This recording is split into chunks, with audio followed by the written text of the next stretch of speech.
okay. Right, okay, so when So you said it's important we all have our phones ready as well. Okay, so does everyone have their phones ready on the WoW group chat? Right here, yours is there. Yep. We just. Okay, so I am sending a thing to the group chat. Jenny does already know about these, but hasn't seen them properly. Yeah? Okay.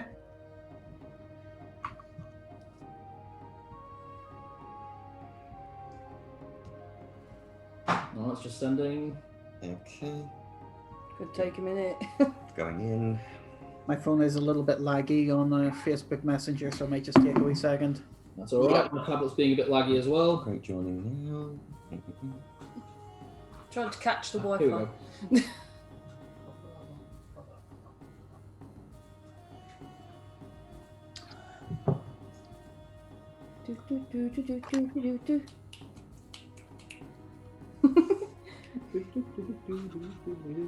Let's see your hat. It's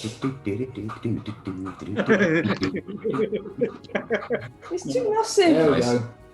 Oh, something's happening. Oh! Something. Oh my god! Me! She's in colour.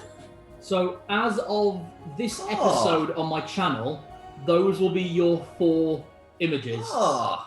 for the rest of the game. These are from the same person who made your avatar, aren't they? Yeah, MiiBee. Hal, Oh, wow. I'm guessing top left. Yeah.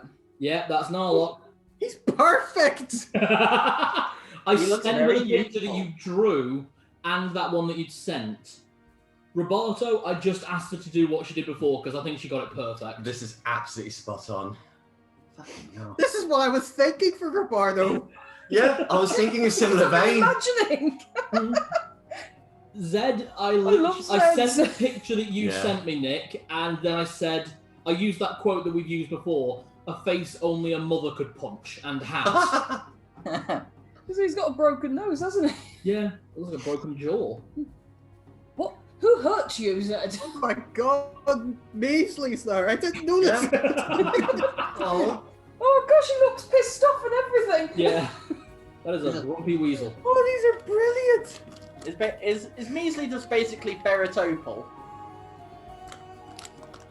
Probably not far off. He's a weasel. He's a weasel, not a ferret. It's just adorable. Celadine looks so happy, and there's Measly just looking like, meh. Look at me, I was summoned from a Fey realm by a powerful wizard and now I'm attached to this thing. I'm He's saving putting hats on them. Brilliant. They're good, aren't they? Absolutely brilliant. We have character portraits. And not just like cropped images of the chibi artwork that she did before. Still got See, this is why I love the games that you write, Cal. It's like in the other ones that we play, they become pretty immersive, and they're pretty good. But this one, we become so immersed. We don't just play it as a game; we play it as a story. Well, that's the thing. I always emphasize the story more than the rest of it. Because I want you guys to really be involved in it. And basically, I want you guys to feel like what you're doing actually has an impact. You're not just people in this. You are the main characters. Oh, where's my thing? Just so cool. I'm setting Celadine as my background picture if I can. Do it. Love it. But okay. So we're ready for tonight's game?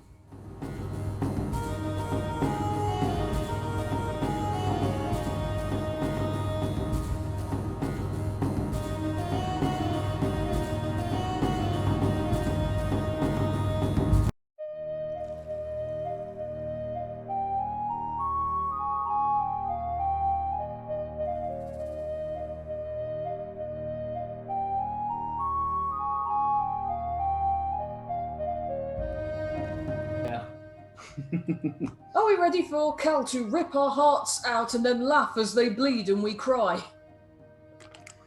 Yes. Okay. So, upon arriving back to Torgu'Eval after a long and eventful journey outside the city walls that you came to know and feel safe in so well, you were met by an old friend, Whiteband. The kobold that Celadine saved and who then then also spoke with Roberto and Zed in the under caves below Torgu'Eval. He is now, as it turns out, has ascended to the form of an adult blue dragon. In a sort of half draconic, half humanoid form, he walked with you back to the city, where he remained outside the walls for the most part as the four of you went inside. As you go inside, you see the city is not as jovial as you once left it on this evening. Buildings that you were used to having been nicely structured or reasonably decorated are now covered in deep gouge marks, about 10, 15 feet long, each claw that must have done this being at least 2 feet apart by some kind of giant creature that has clearly taken offense to certain buildings within Torgu'Eval. Buildings include, to your left is Lady Ifandez's magical emporium. The silk that once draped the outside, shredded and tattered, waving in the wind. Ahead of you, you can see where once stood the guest house, the rather poor and dingy but reasonably priced brothel and guest house inn owned by a Seamus has been burnt to the ground. The Necrobane Blackspire, an old regular of yours, has gone through many repairs. There are a few smashed windows. Isn't that But- normal? No, it's not normal. Clive runs a very good 8-sided, 8-cornered, edgy establishment.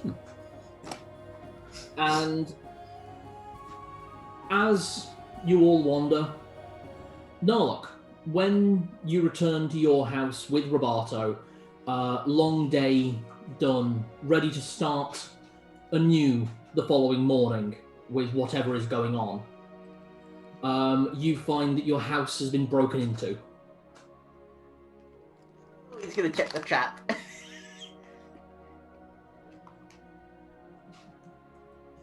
Oh. My savings! More the anger. Right. Sword, dagger. You know what I'm gonna do? What? How open is the door? The door is still locked. There is a hole in the wall. Okay, just for dramatic effect then, I kick in the door and just scream like the Trunchbull, "Who's in my house?" Very nice. No response. Looking around, you see the place, aside from the 8-foot tall hole in the wall, is much how you left it. Is the Having- whole Lexington shaped? It's a hole. It's shredded and tattered. But looking around the room, it's mostly untouched. Appears like whoever came in here may have had a quick route around and then left the way they came in. And I check my trap. Your trap is still set. I check some of the desks. Nothing is missing. I have a feeling. All right.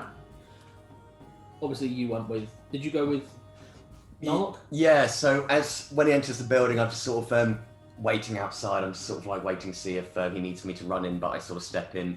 But I'm just observing the hole at the moment while Narlock's looking around. All right. Give me a make it a nature check. Just see if I've actually got one. I don't think I do. If you don't, it runs off your wisdom. Wisdom, so that will be a 2. 10. 10. You find scraps of fur and broken chips of nails, like fingernails. Just tattered, clinging into the building. That's about it. Narlock, Yes. something you might want to see here. Oh? Grab a little bit of the fur from the hole. What do you think? Well, what color is the fur? It's black. Black. Black. Okay, so it wasn't tiger bitch. Wait. Werewolves is what we're thinking, isn't it? Some kind of lycanthrope. You think this might be some kind of clue? It's possible. I mean, there's like some nail chippings as well. Yeah. There's something very odd. Nothing is missing from the house. Yeah, something's broken in, but if nothing's missing... I think... No, it's just a theory. Rupert was a Belmont. Maybe they were looking for something in particular. Maybe something that would have been in here that's not here now. Something or someone. Were they looking for him? Can I be a metagamey pigeon? Not in this situation. Okay. So... maybe we should have a look around to see if there's any more of these holes in any of the other buildings, maybe, and see if there's a pattern. Because why would one thing specifically target this place?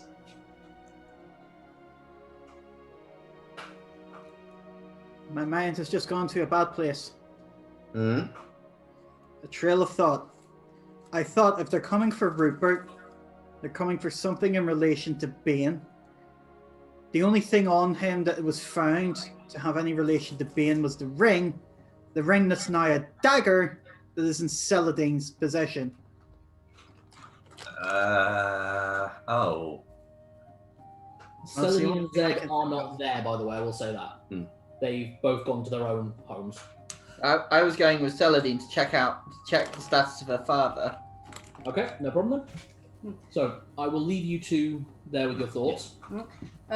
Take Zed towards my house and actually, as I'm opening the door, say, mind your head, we did have it widened for Andalgrim, but you're a bit tall. As you get closer to the building, you see the house itself is still solid. No damage to the actual structure. Even after the Null attack, most of the buildings in Tiny Town were still sturdy. I mean, you've got a combination of gnomish and dwarvish craftsmanship. They're built to last, even if they look like dull houses. But the garden is completely ripped up. The shrubs that your father planted, the rose bushes, just completely torn to shreds. This was Daddy's garden. He was growing rutabagas. Rutabagas? Yes. I don't know what it is either. He just kept going. I'm sorry, Zed. I've really got to check that they're all right. Sorry, I always have to look up rutabaga because it's an Americanism for something. Yeah, it is. But it sounds good. So, heading inside, Celadine and Zed find the bookshop. Oh, it's a Swede. Ah, it's a turnip. So, Celadine and Zed walking into the house. Zed stooping just a little to get under because you are a bit taller than Andalgrim. You find the house and the shop as normal. Andalgrim follows in behind you. He obviously came with, and he goes, "Go this way." And he leads the two of you into the back room, which Celadine knows is Fosco and Eldod's bedroom. It's on the ground floor. So, heading inside, you find the fairly small room. I mean, Celadine's all right, but Andalgrim and Zed, you two are basically looking like Gandalf walking into Bilbo's.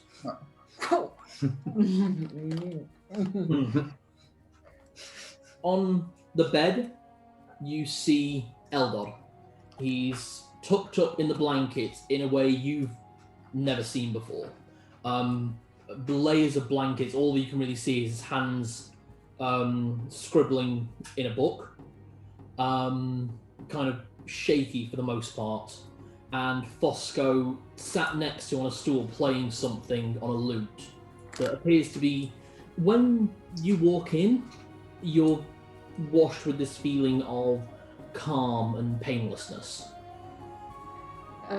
Just look at Daddy, Papa. They both look up in surprise, and Fosco puts his instrument down and comes and hugs you around the thighs. Eldod starts to get out of bed but stumbles as he does. No, don't. I've got to stand on my own 2 feet, girl. What happened? What's happened? He kind of leans back in the bed, very weak at the moment. Just go kneel down next to the bed. Yeah.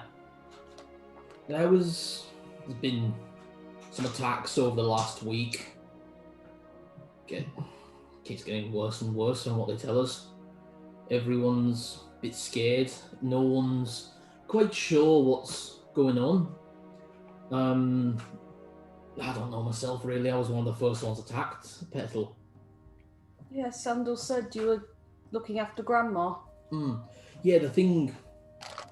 It went for her and Mrs. Fizzy Swiggle while they were out shopping. What, 2 little old ladies? Yeah, we don't know what it was. It was big and black and snarling. And then we got in the way and both of us got bit and scratched and all sorts. But we'll be alright. I've seen worse. You don't look very well, Papa.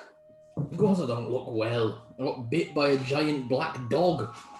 It was a dog? That's what I'm assuming. I mean, look at this. And he kind of pulls the blanket aside from one side and you see really deep bite marks across the upper part of his knee and the lower part of his knee, so both his thigh and his shin. And you can see where the leg has been set and splint, where the thigh bone has clearly been broken. Yeah, Tibbles is. Yeah, Tibbles is not. Tibbles actually refused to come in the room. And Daddy, what about? I mean, you don't even look like you've been hurt. Give me a perception check or a medicine check. Don't think I've got medicine, so it'll have to be perception. 14, 15, 16, 17. You can see a bit of sweat down his brow, and you can see where, under the edge of his tunic, you can see bandages wrapping his shoulder. It's like, oh, I didn't come off anywhere near as bad as your papa, but it was a bit brutal. And what happened to the garden? Did that thing do that to the garden as well? About 3 days after we got attacked, yeah. Andalgrim went out and tried to chase it off. They didn't bite him not, but when he chased them down, that's when they found that friend of yours, Krilly. He was standing over Lady Afandes and Lady Illeril, both of them badly wounded. They don't think either are going to pull through in the next few days. And he was screaming and shouting and flailing, and he didn't look right. He's not the cute little kobold that you left. He's big. No, I know, but I don't think he did this. You saw a big hairy dog. Kobolds or whatever he is don't turn. Do they? Zed, can kobolds get werewolfism? Lycanthropy? It's not common. Give me a... It will be your book learning, Zed.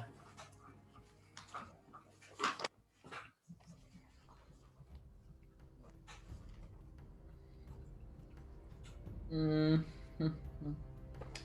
22. 22. It is rare for reptilian creatures to get any form of lycanthropy. That said, it's not necessarily unheard of. Just very unusual. There's some theories that pose that both creatures don't really exist in similar climates or habitats. You rarely find lycanthropes hunting underground, so rarely come in contact with kobolds. Likewise with lizard folk, they live in very tropical regions. so it's unusual that you would find most hunting or aggressive. On top of that, even if a lycanthrope was hunting a lizard folk, it would have to be a very desperate creature. Looking at what is in front of you in terms of these attacks and what you're hearing, this sounds more like something playing with its prey. I don't relay that part. I just I'm saying it's not unheard of, but exceedingly rare. I don't think Crilly could have done this. I'll examine him later, but for now, may I at least examine your wounds? Go ahead. And he just shows you the leg again. Okay, what would I have to do to get a general insight on this? I mean, you could roll medicine. All I've got is first aid. That's meant as a spell. You could roll nature if you have that. Surprisingly not. Okay. I mean, are you trying to examine to see if it's like a particular sort of creature bite? Because surely you'd get a plus for a certain sort of creature. Oh yeah. I know I'm looking for wolf bites for one. I mean, as lycanthropy goes. Okay, give me investigation with advantage.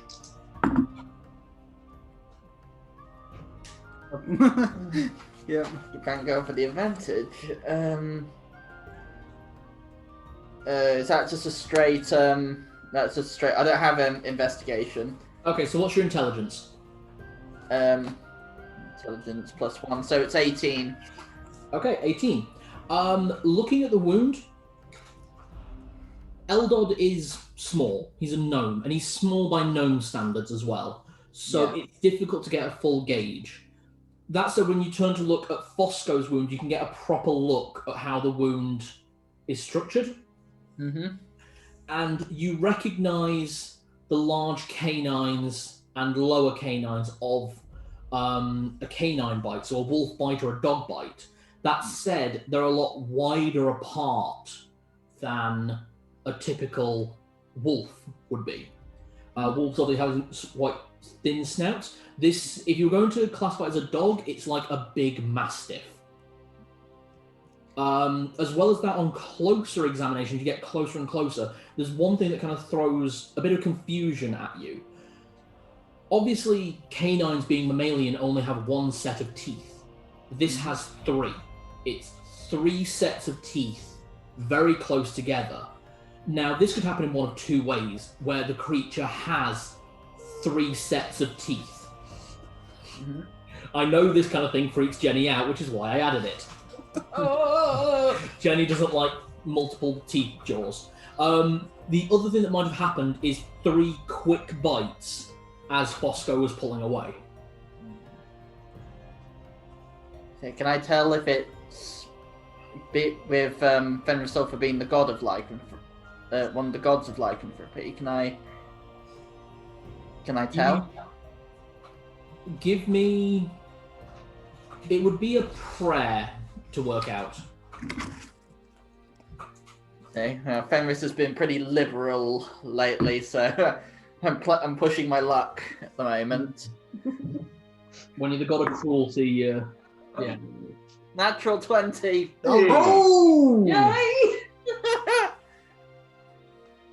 Looking over it, you pass your hand over it while praying. The magical aura of your divine energy mingling with whatever energy is coming off these bite wounds. Not just on Eldod, but Fosco as well.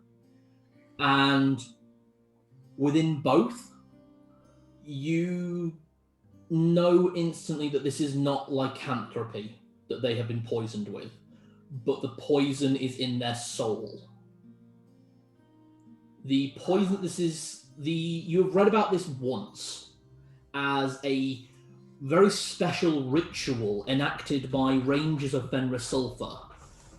So your actual religion, where by mixing venom and poisons from different creatures, then having their own wolves bite them, it turns the rangers of Fenris Sulfur into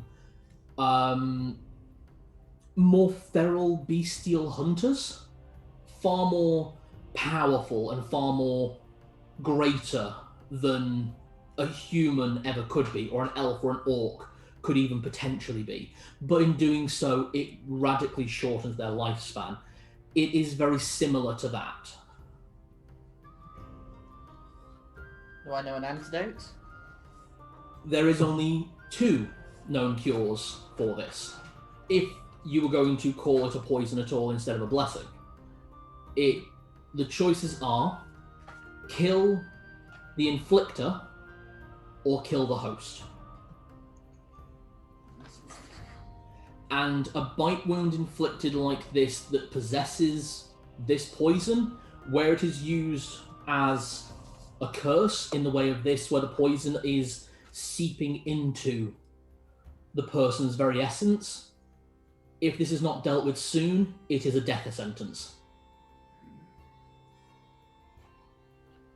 And a truly awful one at that. Okay.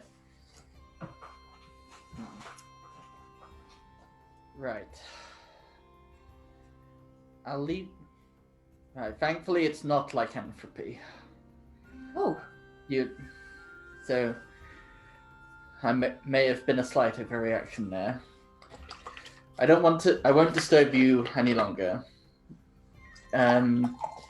Celadine, what was the brother's name again? Andalgrim. Andalgrim, may I have a word? Of course. They follow you out. Yeah. Andalgrim closing the door behind him.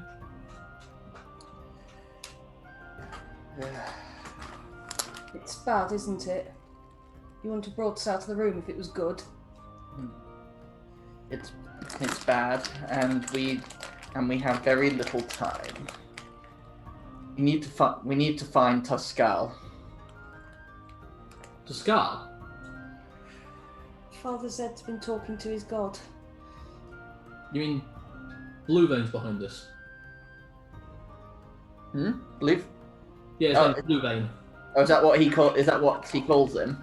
Well, that's his surname. His name's Pascal Bluevein. Oh, right, yeah. He's from what I've been told by the White Wolf, he has become the champion of the god of black lycanthropes, of evil lycanthropes. I forgot the name. Malar. Malar. I was told that he is currently running rampant here, and from what I just saw in your parents, it can't be anything else. They've been infected with a kind of poison that burns its way into the soul. Under normal circumstances, if it's done willingly, it makes you powerful hunters at the cost of a lifespan. But if it's done as it has been, they will die if the perpetrator is not killed, or if the only way to cure it is if the perpetrator, the one who bit them, dies, or if they die. And the longer it stays in their soul, the less chance there is. I see. Do you know where he is then, Andal? He's been spending a lot of time recently. He's been spending a lot of time throwing around his family's money for the most part. Where? Everywhere. He's become the new head of the Blue Vein family. How? Well, his aunt died about 2 weeks ago. From what? Oh, no. If you're right, then wolf attack. But it was 5 wolves. It was seen on the road. I'm not sure if it will help, but anyone who has been afflicted, take them to the temple. I don't know if Fenris has enough strength, but I feel that there might be. Okay. It might slow them, if anything. That's Melar's influence is weak there. That's going to take a lot of time, Father. There's maybe 20 people in the city who've all been attacked. Or at least those who have been hurt most badly. Okay, I'll run around with some rangers. We'll try and get everyone into the temple by morning. Yes. Right. In the meantime, 1, we need to speak to Lexington, and 2, I need to examine that kobold. 1, we need to kill Tuscal. Do you think it's best that we have Lexington on our side before we go off gallivanting against the noble house? I think that my parents might die if I don't kill him immediately, and I'm not going to lose another one, Father said. I understand that. But at the same time, we must be logical. And not to mention, do you really think you would stand a chance alone? No, I know I wouldn't. Let us get the Rangers and the Mayor on our side as quickly as possible, and find Roberto and Narlock. All right. They're not going to die tonight, though. Was it as serious as that? Where Eldor and Fosco are at, although they were attacked a long time ago, it would appear that whatever Fosco has been doing in regard to using this musical magic has staved off the worst of the Soul Scourge. They will die in time from this, but both, if they're lucky, they have maybe 2 months. Not one night won't affect them, but we don't have too much time to play with. They have months at the most. All right. At the least, 10 days. Yeah. I'm bad with names. Andalgrim. Andalgrim, can you go and fetch Clive? He from the Necrovane. He might be able to provide some support as a paladin. Yeah, where do you want him to go? To the temple or to here? To the temple. He'll be able to direct things a lot quicker. I'll see if I can find out where Lana is. She's certainly got the attention of a god. I don't know how much use it'll be, but any protection's better than none, right? There's a thump behind you. There's, my name? Ah, hello. Just leaning over a bookshelf. It's actually a storage room that you guys have for like spare parchment, and it looks like that's been turned into her bedroom. What? Just over the top of some books? Yeah, just kind of over the. Basically, it's like a 2-part door that's also a shelf, and like the top of the door's opened up, and she's like there. It doesn't look like she's like leaning against it. More like she's probably sat down behind it and is like pulling herself up like that. Like, oh, hello. Oh, you. Hi. You have the attention of Bane, don't you? Yeah. Oh, yeah. Not great. Love it. Not great. Can you offer prayers of protection via him? No. Right, in which case, would you like to come kill a neckbeard dwarf with us tomorrow? That sounds fun. That'll do then. She kind of crawls over the door at the excitement of shedding blood. Just Not today. Oh. Tomorrow. Tomorrow. oh, okay. Is this your sister? Yes. I love her. Half sister. Half sister, very much half. Okay. I I do have her stats as well, actually. So can just say I'm extremely glad they didn't just give her my room, Yeah. because it would be just trashed. To be honest, looking into where it was, they stacked the paper in an approximately even pattern, and then just dumped a lot of straw over it. Oh god.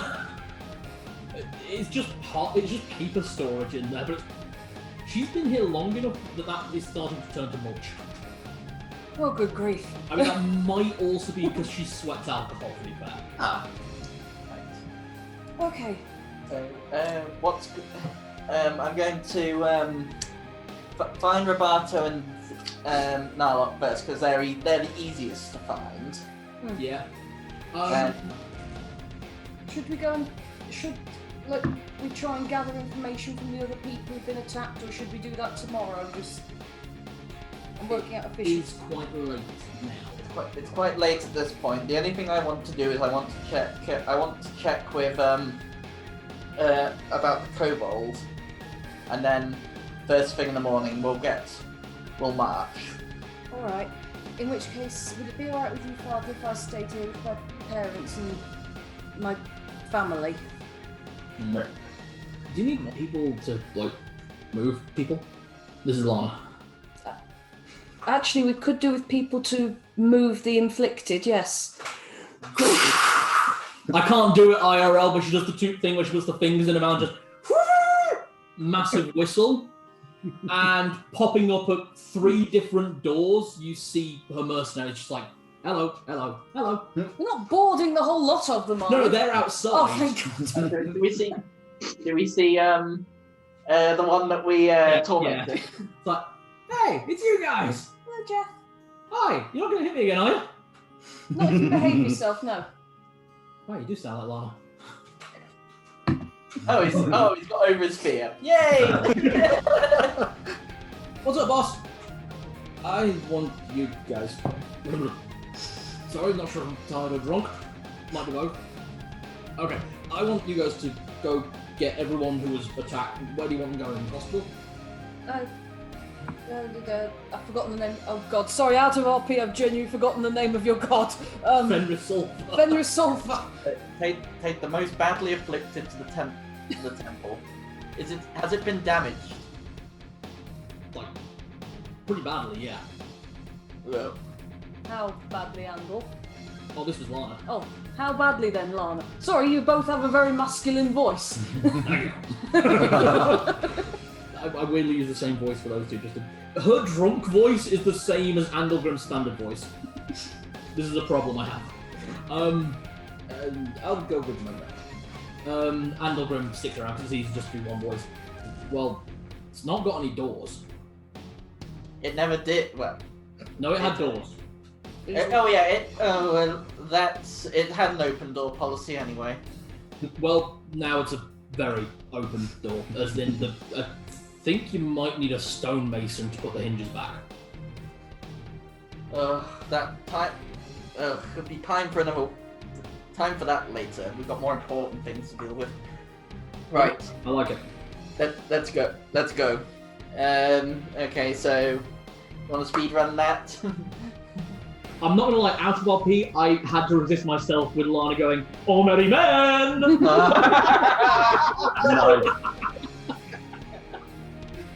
Well, thank God it wasn't a punch up. Yeah. The provincial town. Right. Back to serious RP. Sorry. Sorry. I run to Narlock's house. Narlock, no. When you get there, you see this giant hole. As he peeks around the hole to look inside, I'm peeking back out of it at the exact same time. Just Yeah. oh, hello. Father, It's like a fucking Yes. Mr. Sketch. it's a bit late for redecorating, isn't it? Yes, we have been given a Dale window.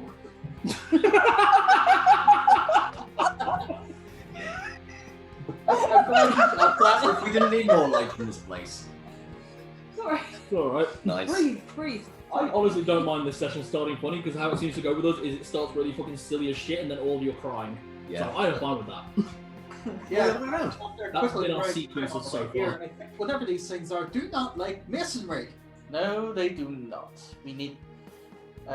I quickly explain over everything that's happened regarding Celadine's parents and what is the likely fate of those that have been attacked. Well, that just makes whatever happens here all the worse. It doesn't explain my theory. In fact, it just asks questions. Because my theory was they were coming here looking for a possession of Rupert's. The only possession I can think of was that ring of Bane, which is now a dagger that Celadine has. But if they're not looking for that, then what was he here for? What the hell was Toscal in my house? Why did he put an 8-foot tall hole in my house? Considering he's a dwarf, I don't think it was him. Gentlemen, a slightly serious matter I'd like to raise at this point. So I've just been having a look at this wall, and father. So I present a little bit of the fur, and I show it to him. Okay, there is a question I do want to ask you, Narlock. Who did this house belong to originally before you got it? Rupert? A very dark thought has crossed my mind. So we believe that he might be looking for something of possession. He's checked Rupert's place. No Celadine. Is that? Celadine's staying with her parents. Okay. I'm about to suggest something which probably might cause some upset, especially if Celadine was around. Would it be worth investigating Rupert's grave very quickly? Because I've got a very nasty feeling that whatever was here could have searched there. Well, and it's going to be very disrespectful if I find a, let's just say, an upturned grave. I shudder at the thought. There's nothing in the grave except whatever few possessions Rupert had. Yeah, we didn't bury a body. No, we just buried whatever stuff he... Of course, there was no body. Because I am an asshole. Didn't we find some of Rupert's stuff and bury that? You guys did, and then there were little bits and trinkets that some members of his original group buried. Well, I'm okay. Okay. Right. Well, I need to head to the guardhouse before I head back to the temple. I need to see this rabid kobold. Nark, I'm not sure how you feel, but I would like just to have a quick investigation of the grave, if anyone doesn't mind. I'll tell you what, you help me just quickly board this up, and I'm perfectly fine to do that. We'll just take the table. The table's big enough. We'll put the table in front of it, tie it to the doorway or whatever in the window, and just make sure something's in the way here. Yep, that works. I'm not going to make you roll for it. It's hot at best, but it's stopping people coming in. I will be 5 minutes. I just really need the buffer. No worries. While you guys are doing that, Zed, do you want to head to the guardhouse? Yeah, I hurry to the guard. I head with Tibbles to the guardhouse. Okay. What were you doing, or are you just staying at home? I will sit with Eldor just for a few minutes and ask him, do you think I should go see her? And he knows who I'm talking about. He kind of looks at you and looks at Fosco, and he visibly shrinks at what you're asking. And Fosco leans down and goes, your father informed me of that little secret. I thought he might. We've had a few good chats about that, but I think you should go see her. I don't know what transpired. I don't know what the situation was. I don't fully understand any of it. But it made you part of our family, so I suppose at least I should be thankful for that. Do you think I get in this late or leave it till tomorrow? I'd leave it till tomorrow. Alright. In that case, would anyone like soup or something? Yes, please. You will eat tea and like it. I'll go and cook something, yeah? And I'll probably make something up for Lana too, yeah? And Andor when he gets back. Well, I think they'd like that. She's a very good girl, that. Quite nice. Lana? It's just a bit too much like Rupert for my liking. Got a weirdly familiar temper, if you ask me too. And not his. That's from Eldor, obviously. Oh, actually, just, I did make some deals with some bookshops in Dale, so we might be getting exchanges going now with some of the overstock. Oh, fantastic. That sounds great. Can't wait to get back on my feet and start looking into them. Yeah. Oh, and Narlock had this made for me. I'm just going to hand him the pictures, the little portrait, and then I'm going to leave and go start to make some dinner for everyone. Yeah, you go make food. You're right there, Nick. Yeah.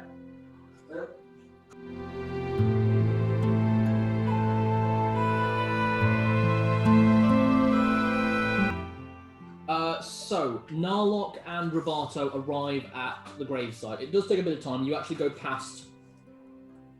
You basically have to get through the entire town to get to the graveyard. But you do make it there, and it is open, of course.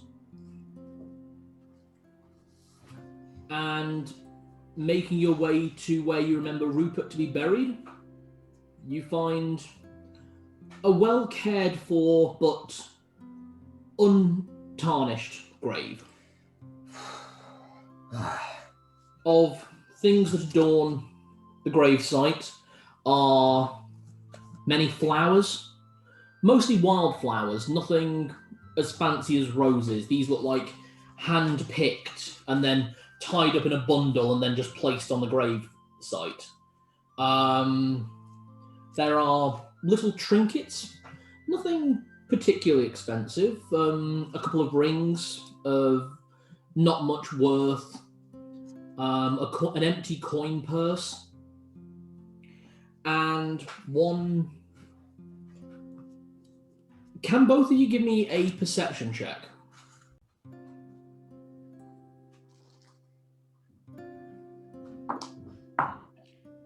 So you guys, so deal with Roberto and Narlock while I'm doing this, okay?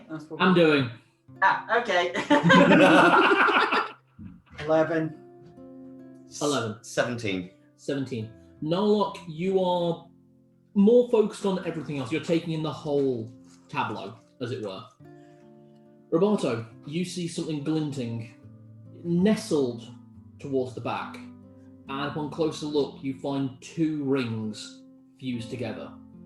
One is a very simple gold band. The other is a very beautiful and gaudy platinum ring with a diamond about that big sat atop it. This is a combination engagement and wedding ring. And it looks like it's been placed very lovingly and very carefully to hide it from anyone who might take it. I just think to myself, oh, thank goodness this Mary's been left alone. Narlock, anything interesting? Any clues? Anything? Nothing outside the place. Yeah, so this has been left completely alone. Did you find anything? Just seen trinkets. I've just seen a few things. Some of great sentimental importance. Yeah. Can I just check for any signs of like fur or even claw marks? Just any form of presence? Sure. Anything? Your perception was good. I'll give you that roll. Nothing. I can't see any signs of any fur. There's no claw marks anywhere. I think safe to say, yeah. This area's been undisturbed. Okay. That's great. Right. That just raises further questions. Yeah? So what were they looking for? It was just clues. Because I was just wondering, if this thing is looking for anything important, is it looking for more things associated with Rupert? That's why I think it was after Rupert's ring. Right. But yeah, it was either after him or the ring. That's what I was thinking, but because there's no body, so... But surely something would have probably... If it had knowledge of the whereabouts of a grave, it would have passed unless, of course, it did. But... Interesting. Well, I'm sure we'll find some more clues. Yeah, well, it'll make sense eventually, hopefully. Hey, if not, when we find the bastards, we'll make him tell us himself. Indeed. Anyway, shall we return back? Yeah, I mean, it could well be that whatever the hell did this was not of a mind of its own and just randomly walked through a wall. There's that possibility. It just didn't care. It could have knew. It possibly didn't know how to operate doors properly. Okay. Start to handle doors with paws. So, where are you two going to go next? Well, we know where Father Zed is. We may as well just go join him. So you two are headed for the guardhouse as well? Yeah. Okay. We will just wait for Nick to come back and then we can...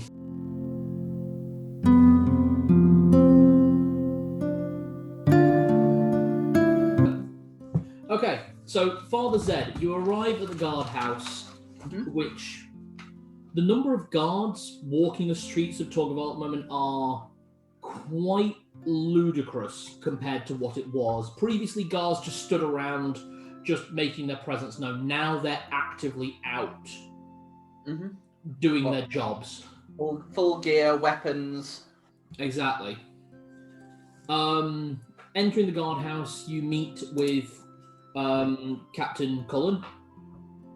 And he goes, yeah, you forgot that, didn't you? Yeah, it's alright. Captain Cullen. So many parodies, so many stolen characters. Is he still hot? He's tired. Then, He is at the desk. Looks like he's directing people. He looks like he hasn't slept in days. Captain Cullen.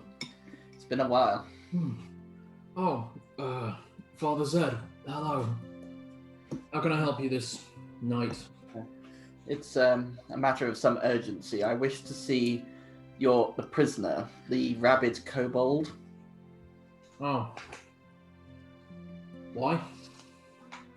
I want to examine him just to confirm my theory. We might be able to put an end to this. All that's happened there by noon tomorrow, hopefully. That would be nice, if possible. You have done quite a lot of good for the town, so feel free. But be warned, we've had to put him in 2 cages, a cage within a cage. We can't rely on him not getting out. No, not surprising. I'm guessing I'm led down. Yeah, you're led down into the cells. There are a few people in cells as you go down. It mostly looks like drunks, and you do recognize Seamus at one point, the owner of the guest house. He appears to be just passed out asleep, going, "Oh, bastard." What happened to him? I say to the guard. Well, his house burnt down, and then he was found drinking, complaining about blue wankers. The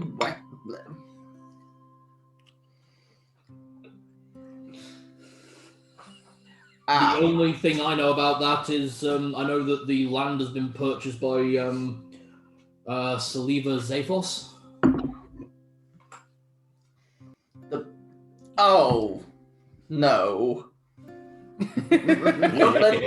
I would say, please don't let him put up another house. Please don't let him put up another house.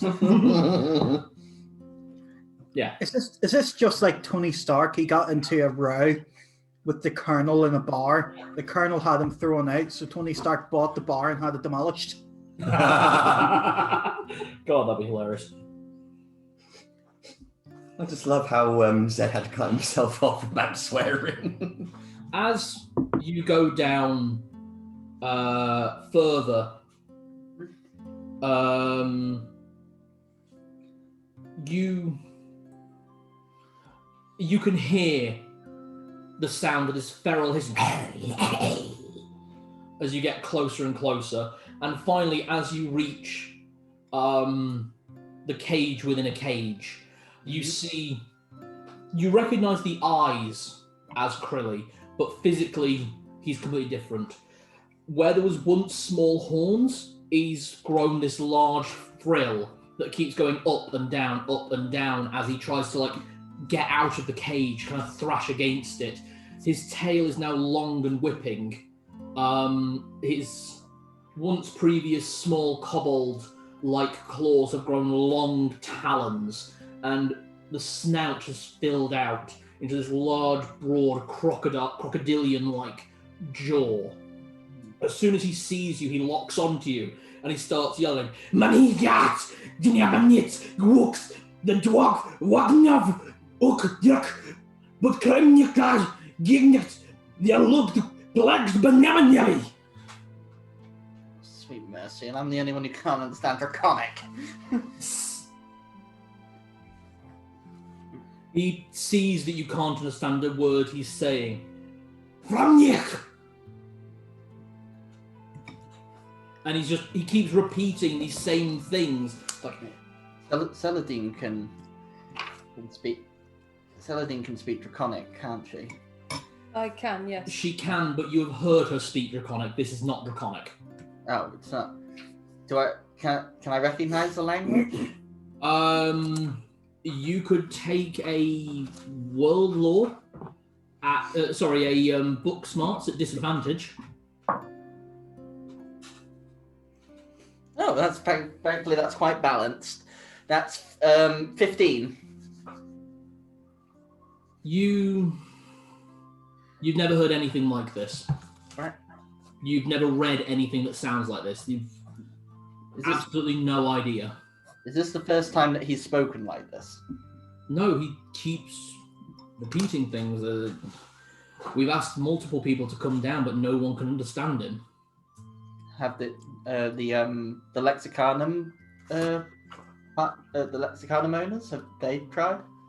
Both Fosco and Eldod. Fosco is known to be able to cast spells to commune with all things, but he can't understand what is being said.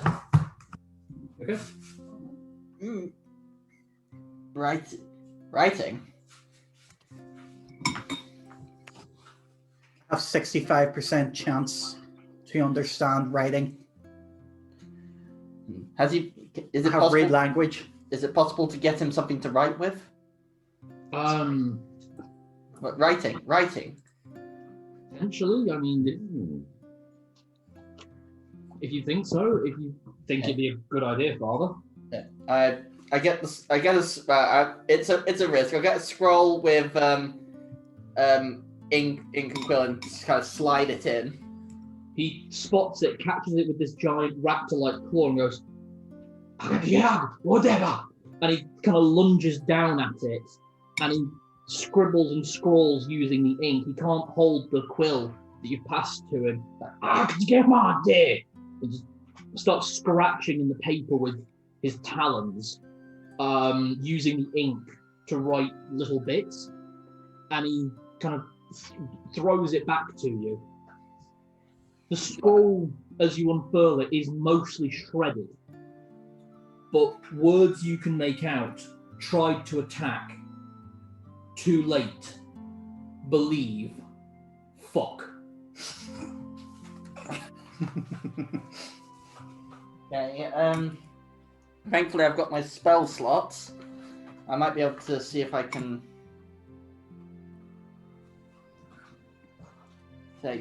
First I detect magic on him. Magic? Yeah. No magic. There is no magic coming from Krilly. Okay. Can I sense the curse on him? No? No? Okay. Are you with White Band? I raise and just put a hand around it, or I make a kind of gesture. Does he? He seems frustrated that he can't communicate with you. Can I try to speak with animals? Sure. Okay, so it's a long shot. So, how does that spell work? Speak with animals? Yeah. Because he might be able to send me visions. Well, the question is he an animal? Speak with animals.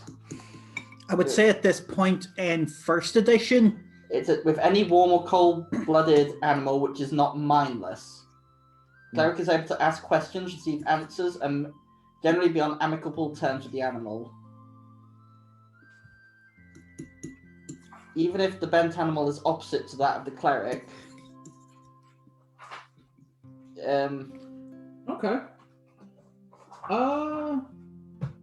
You know what? It's a usage and it follows the line, so yeah, you can cast it. Okay. Or you could cast it anyway. Okay. So I tried to connect with his mind. So can you understand? Can you speak? He starts repeating these garbled phrases at you, but you get the impression of yes, I understand. Why can't you? Why can't I speak your language anymore? I don't know. Can you? This spell is limited. Tell me what you can while you can.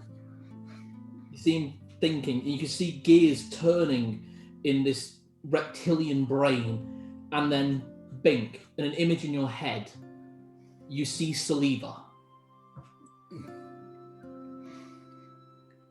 Saliva. The phrase "find." He doesn't have a name for this. Find him. Right. But I say I understand. Okay. Is that just? He Is that starts all? motioning at you with his hands, like. So Come close. No. he points. Find him. Bring him to you. Thumbs up, which is Right. terrifying an image to the point where he stabs his own hands and goes, ah! It's like, ah! Yeah. I feel bad. Right. For I understand, and I. Okay. An air genasi entered the town recently. Do you know where he's staying? I think. What day is it? The 29th. I pull out my timepiece. This thing doesn't record the date. It's the 9th of the sequence, so you will probably find him at The necrovein? something. No, you'll probably find him at Jessica's house. Jasper's. Jessica. He said, even though it's late, I hurry. Yeah. You know that Jessica, although being a half-elf, lives in the half-orc district. So yeah, hurry into the half-orc district. If Cookie's doing his late night, doing his moon soup or whatever, I'm just like, hello! He's not. Ah. Okay. You need to check while you're there. Pardon? You need Do you to want, oh, yeah, well, I'll switch out there if you want. No. Actually, as you leave, you run into Narlock and Roberto. Whoa, Zed. Whoa, where's the fire? Whew. We need to find Saliva. The genie? What for? The kobold below is not mad. He just can't communicate. Oh, that will explain it. We found nothing out of place, did we? Mm-hmm. Nah. Luckily, it was untouched. Everything was immaculate. Well, at least that's a relief. Although it does lay more weight to what I was thinking they might be after, but that's neither here nor there. Well, let's hurry. I need to get Saliva and bring him to see him immediately. Anything else? Nothing. I couldn't get much out of him. I had to cast a few spells just to be able to actually speak to him. All right. I really hope that Celadine didn't get on the wrong side of him and curse him. Well, we'll find out. It seems like Saliva knows something, so Okay. we'll come with you. Okay. Okay, the three of you get to Keth, Kovac, and Keth, Kovac, and Phil's shop, which you know is attached to the house belonging to Jessica, as she is their employee. Dum. Takes a few minutes as you knock at the door, but the door creaks open as a billowing mist of smoke comes out. It is thick and smells heavily of opium. Oh. Well, yep, he's definitely here. As the door swings open a bit more, he is stood there. Can everyone roll perception as well? Perception? Yeah. Okay. 18. Do I get advantage with Tibbles? No. None that 20. Okay. 16. So, standing before you is the completely naked form of Saliva Zaphos. Billowing smoke, the only thing to cover his questionable manhood. Behind him is just piles of bodies, male and female, between sleep and some actively having sex. Oh. Just sort of crane my I'm going to talk, can you? His only darling, slap. Ah. Roberto. Oh, you're right. Yes, sorry, Zed. And say, Saliva, I need you to come with me urgently. Oh, well, I thought you'd never ask. And I just like, it would be, with the greatest respect, could you be decent? Am I not? Decent for community? Oh, boring people. Give me a moment. You hear a ripping sound from within, and when he comes back, he's not in his clothes. He's wrapped basically a tapestry around himself. And taking a look at the tapestry, you can see depictions of Lady Ixom and other important deity-like figures of Torgu'Eval, wrapped hilariously around him. I swear, if Fenrisulfur was in front of his junk, I'll be tempted to kick it. When you look, you see the symbol of Fenrisulfur on his back. Okay. Okay. So I need you to come with me to the guardhouse. Oh, this is actually serious. Okay, Yes. give me a moment. And he goes back inside and he comes back out dressed. Oh. I've never been so glad that I decided to stay at home. Yeah.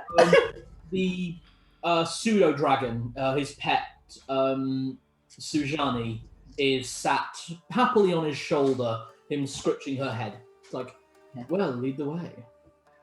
I start leading him away, and I start filling him in. It's like they're holding a kobold down in the basement. He appears to have gone through some magical transformations, and he has requested you specifically. Apparently, you can help him.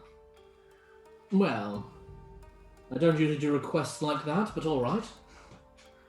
Okay, so lead him. Okay. You lead Saliva back in and down through the dungeons in where Krilly is. As soon you two have not seen Krilly yet, and the figure that you remember is a 3-foot tall, black-scaled kobold who very much enjoyed playing with metal and tinkering and making things. The figure before you now is a 7-foot tall, muscular brute of a reptilian lizard. So, where's Krilly then? You're looking at him. What? He looks like a gremlin on steroids. From Heinz! And he goes to reach for the Roberto. Do I recognise his eyes though? Give me an insight check. I think I've got insight. Insight, plus 4. 15. You recognise the same inquisitive, curious eyes of Krilly. I'm just like, holy shitballs, it is you, Krilly. Saliva at this point, he's saying friends. Okay. What language is he speaking? Specifically or in general? I'd say in general I believe he's trying to speak common, but No, in general he's speaking primordial. primordial. In specific, he's speaking a dialect known as Aquan, the language of the water. Oh. No. Now, I'm personally versed in Aurum, the language of air, The languages are easily discernible. So give me a moment.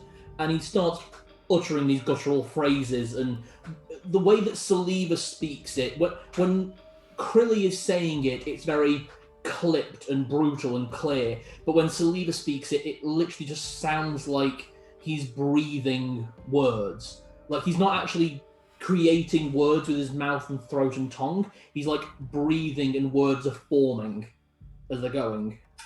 And you can hear him say, Sewa, Hema, Huai Yadimana Seda. And Krilly starts repeating that same phrase back that he said before. Mani Dagan Minute walks the dwarf. Wegnavo Ok Tukra. But Krumhaniak get number to act. Plex Belivandre. And Saliva goes, oh, well, that clears everything up. He says, I didn't do it. It was the dwarf. He's a werewolf. He tried to attack people, but I got there too late. Please believe me. And then he concludes with, fuck, why can't I speak normally? And he'll attack again. I know.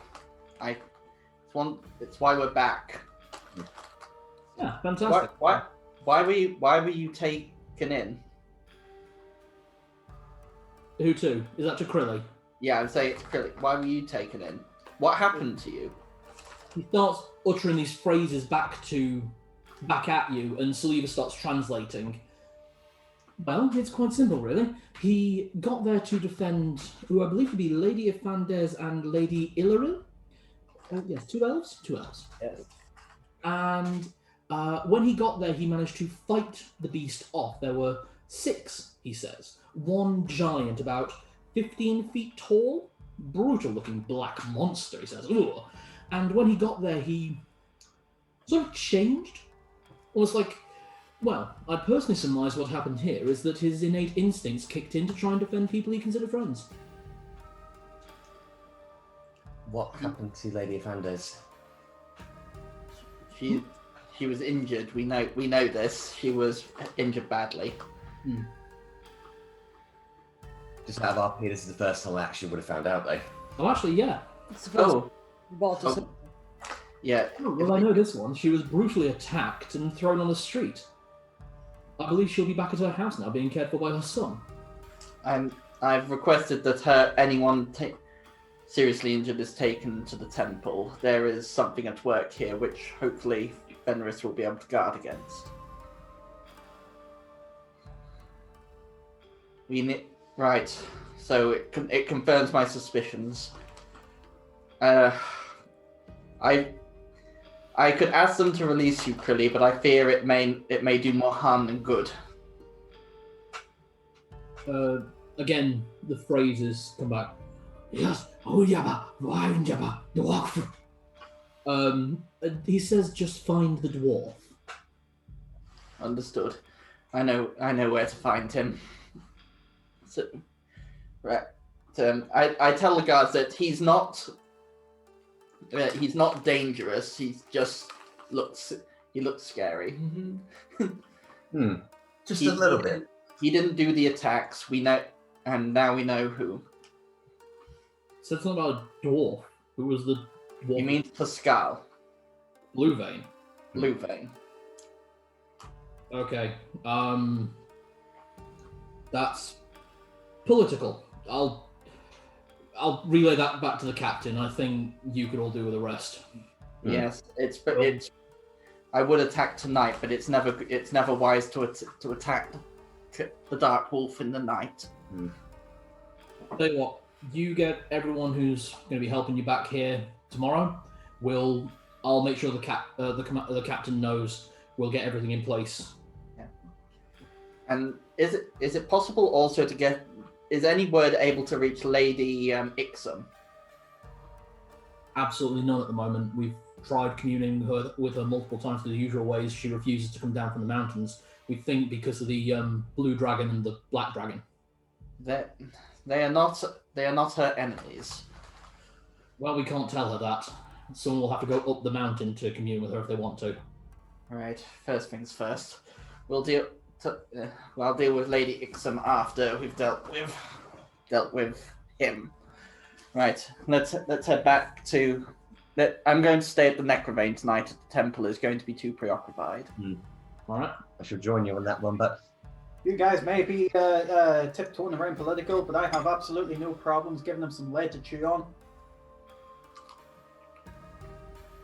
Give me that Just- again. I know you did the thieves' camp. Give him some lead to chew on, shooting him. Ah, okay. Sorry, I thought you thieves canted. No, I'm saying lead is in the. Your gun. Oh, you're gonna cast gun again! Best spell! Best spell. Sorry, yes. you're right. So let me get this straight. The blue dragon thing, that was not some weird drunken dream thing. It was actually real for a second. No, it's White Band. Actually, you would have fainted before seeing the black dragon. I saw, as You I would have say, seen the guy with the white hair and the white complexion with the black eyes, but you wouldn't have seen the black dragon. I just imagine seeing Igor from Young Frankenstein. I am so genuinely okay with that. so there's the fact that Lady Mendes has been attacked as well. Everyone. Oh God! 15 foot tall! You are 3'6". I'm just...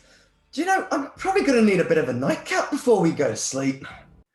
So, I'm up for the idea of the Necrobane. I have a liquor cabinet. Is it still intact? It is. Nothing else was taken. Nothing was taken from the house, as far as I can see. I have a liquor cabinet. Okay, so is Narlock going back to his house and you two are going to the Necrobane? Mm-hmm. Okay.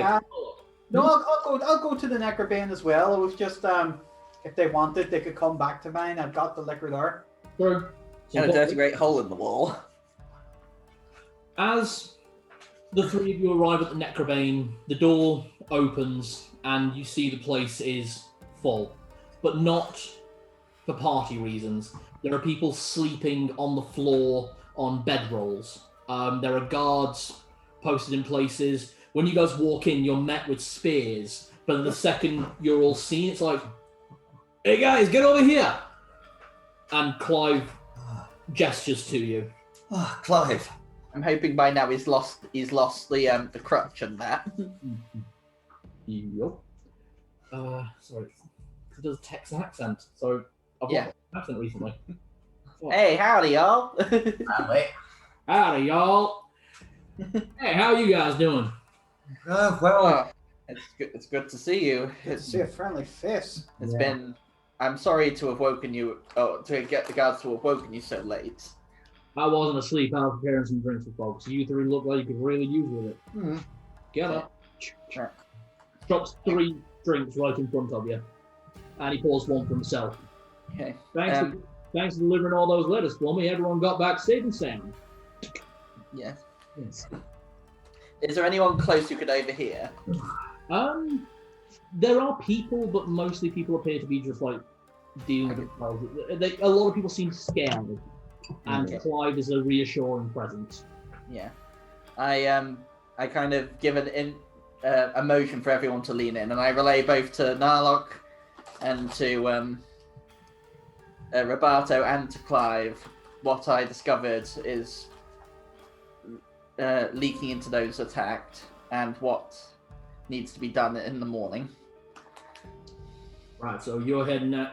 You guys are going to be dealing with the problem. Yeah. Okay. There's not a lot I can offer. I'm going to be hanging around here, making sure that people are safe for the most part. Is the temple badly damaged? I did ask if people could be taken in, but if it's not suitable. It's not fortifiable at the moment. There's no door. Most of the bigger windows have been smashed. The dog kennel, the area that is kind of set up like a puppy breeding area, that's been completely destroyed. I'm gonna have to start all over. It's going to take a lot of work, but once this is dealt with, I'm happy to help you as always. Right. Is there any way for me to... Well, I'm not sure if I'm high enough cleric level. Is there a way to bless an item? To make it holy? Yeah. Is that consecrate? I think so, yes, because that would also be for holy water. I definitely don't have that spell yet. Yeah, that's quite a high level cleric spell. Unless is it even in 1E? Have a look.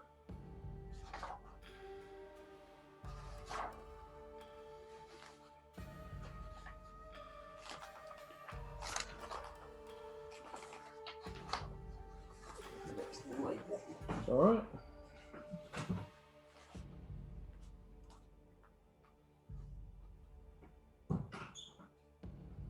It does not appear to be.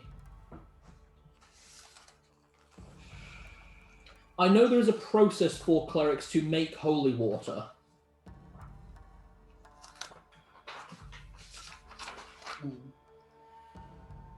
Fighter, druid, cleric, druid.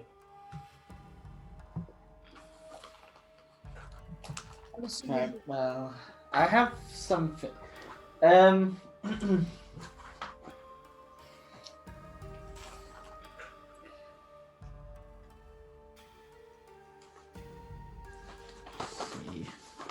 What do I have in my possession? So we don't have to go over all this again later on. I'm assuming that basically the minute we meet up tomorrow morning, we're relaying all this in. Yeah. Oh, well, you already know. You don't know the stuff about the stuff about anything that you haven't, you won't know will be relayed. Yeah. Yeah, just so that way I can start the diary filling out a bit. Here we go, Nick. Yeah. If you want to make holy water, you have to be 9th level or higher. Oh, heavens no. Okay. I'm going to try something different. I pull out the 5 candles I've got in my pack. Okay. And I kind of hold them in my hands. I'm going to incant them with my prayer spell. Right. As a kind of... as much with my level of skill. And it's going to be like, if I incant them with prayer, if they're lit in the presence of those who are ill, it might act in a way. I would allow that. The whole point of your prayer spell is that you imbue some holy reassurance upon people. Just by act of you being a cleric and doing this, you can start handing them out or lighting them and people will feel a bit safer. Yeah. As if they were in the presence of yourself. It might do for those who have been injured, but it's the most I can do, and that's the last spell I'm going to cast tonight. And say, is there a place to stay here? You guys, absolutely. Head on upstairs. I'll make sure there's some food for you in the morning. I mean, it's me cooking at the moment, so it ain't great. But Nugget, he got attacked pretty badly, but he's holding up all right. No, it's much appreciated. Thank you, Clive. All right. Thank you. Right, everyone. Sleep well. Tomorrow's going to be a rough one. I'm going to try, but I'm probably going to have nightmares, so we'll see. During the night, you all manage to get sleep. Does anyone do anything instead of sleeping the next vein, or? Say final prayers and head to bed. Yeah. I'm reading my books, yeah. And Probably can't sleep anyway. you can also be putting these spells into your spell book tonight. Yeah, probably sat with Joanne's probably sat up next to Eldod and just keeping his keeping his interest. So it would reduce the time of putting any spells into your spell book by half because you are working with a master. Yeah. Specifically, your master. Just got a quick question out of RP regarding holy water. Yep. Is it a magic item? Technically, no, but it's a magic item in the same way that healing potions are magic items. So you can imbue it to a weapon and it will give a magical property, but it itself is not magical. Because I'm just thinking with my class, would I be able to use it? Yeah, you can use holy water. Because that's divinity. That you owe me. The whole point of the Oriental Barbarian is they can work with clerics. It's magic users they have issue with. Okay. That said, obviously you still, to be fair, all of your weapons are silvered. Yeah. Yeah, no, I was just wondering because I've got a vat of holy water, but... A vat? Not a vat, sorry. Okay. No, I've got a vat, a tiny vat. I got a barrel! I got a barrel of holy water! I guess. So I still have holy water in my possession. Yes. That might Okay. So, if that's the case, you three... The drinks that Clive gave you guys, free of charge, because of everything you've done, the three of you drift pleasantly off to sleep. No problem. You wind up being so exhausted, you can't sleep until you finally just can't keep yourself awake, and you give over to sleep lying next to your Papa Eldon. Basically knelt on the floor with my head resting on the edge of their bed. I need you to make a perception check at disadvantage. Disadvantage, that's 9, 10, 11, 12. Around dawn, so about 4 o'clock in the morning, 4 or 5 o'clock in the morning, you are slightly awoken to a loud commotion outside. There's weird noises coming from the garden, animal noises for the most part, and lots of shouting and yelling. You can hear Andalgrim and you can hear Lana and you can hear Fosco.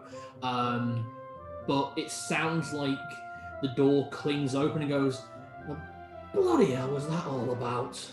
from Andalgrim. And you are so exhausted you drift back to sleep. Okay. You are just gone. You do at one point try to come and "It's alright, let them deal with it." Noises. "It's alright, pet."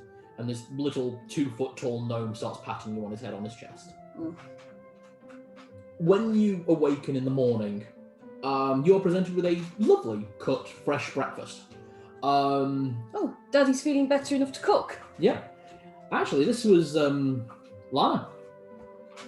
It's like, what's up? You can cook. I thought all you could do was drink and swear. It's amazing what you learn when you're half sober. It doesn't happen often, but Did I hear noises this morning? yeah. Andalgrim, you got any idea what that was about? Absolutely none.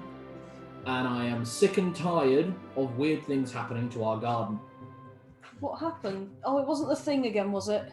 No. A half-dead cow landed in the garden and broke its legs. What?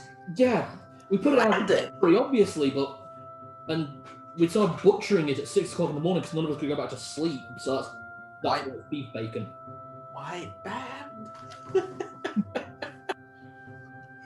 If you want to have a look, it's still out there. We rolled it over so the meat side's on the floor.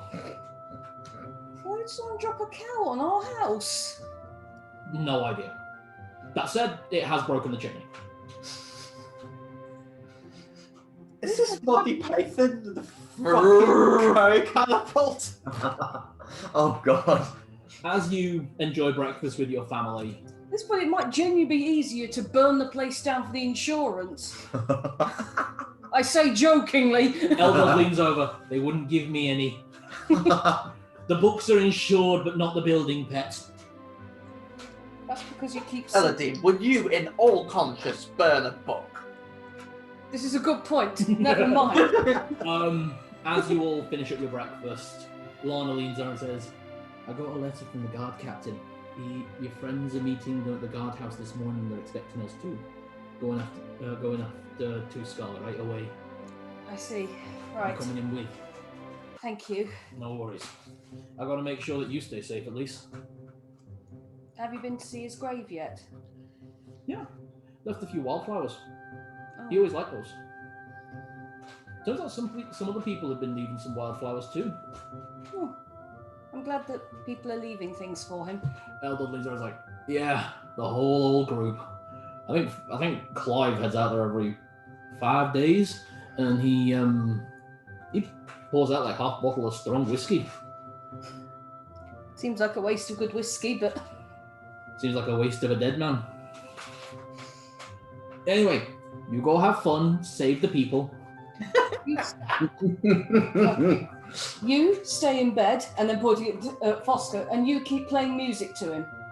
You can't tell me what to do. Yes, I can. I'm taller. It's than okay, you. because Fosco, before you get anywhere, smacks him in the face with the loot. I'll deal with him. Close his door. Right, come on then. Let's. I suppose we're meeting at the guardhouse. That's what they said, yeah. Okay, come on then. Come on. And you see her stand up and set both of those cutlasses. I mean, at any time that you want it walking behind her, it is a weird sight, because there, and as I said, branded on her back is just the mark of Bane. I'm trying not to walk behind her. I don't like that. I don't like it. You don't like the iconography. No, I feel like it's looking at me. Fair. Are woken up quite early in the morning. Likewise, not with a dead cow being dropped on the house. Well, half dead. It was mooing. You do see the cow carcass as you go out. It looks like Andalgrim goes out there with a knife and starts cutting away more meat. This is absolutely horrible. I don't know. It tastes pretty good cooked. No, I know that, but why would someone drop an animal on our garden? The same way a cat brings a bird. How should I know? What is... The only things around here that are capable of dropping cows, one of them's up in the mountains, one of them's in the swamp, and one of them's in the street corner. What? The dragons. Oh, no, I know that. One of them's on the street. Yeah, he's over there. And you actually look over, and to be fair, he is fucking... He's currently standing about 15 feet tall, to be honest. Mm-hmm. Massive wings kind of sunning himself a little bit. But he is reptilian, so hey, the sun's out, he's going to enjoy himself. It's white. Oh, I didn't realise he'd actually come into the city. I thought he was... He was staying outside last night, but now he is actually in the city. And you can see kobolds racing towards him, bringing things. He's kind of directing things in different places. He's actually sending the kobolds out with, like, bundles of food, and you see one of them run past, and as it runs past, you hear the chinking of glass. And look inside, it's just fucking full of healing potions. And they're just running around to different places delivering these things. Kobold's delivery service. Yeah, it's very useful. They get everywhere very quickly. They have a style. It looks like he's helping.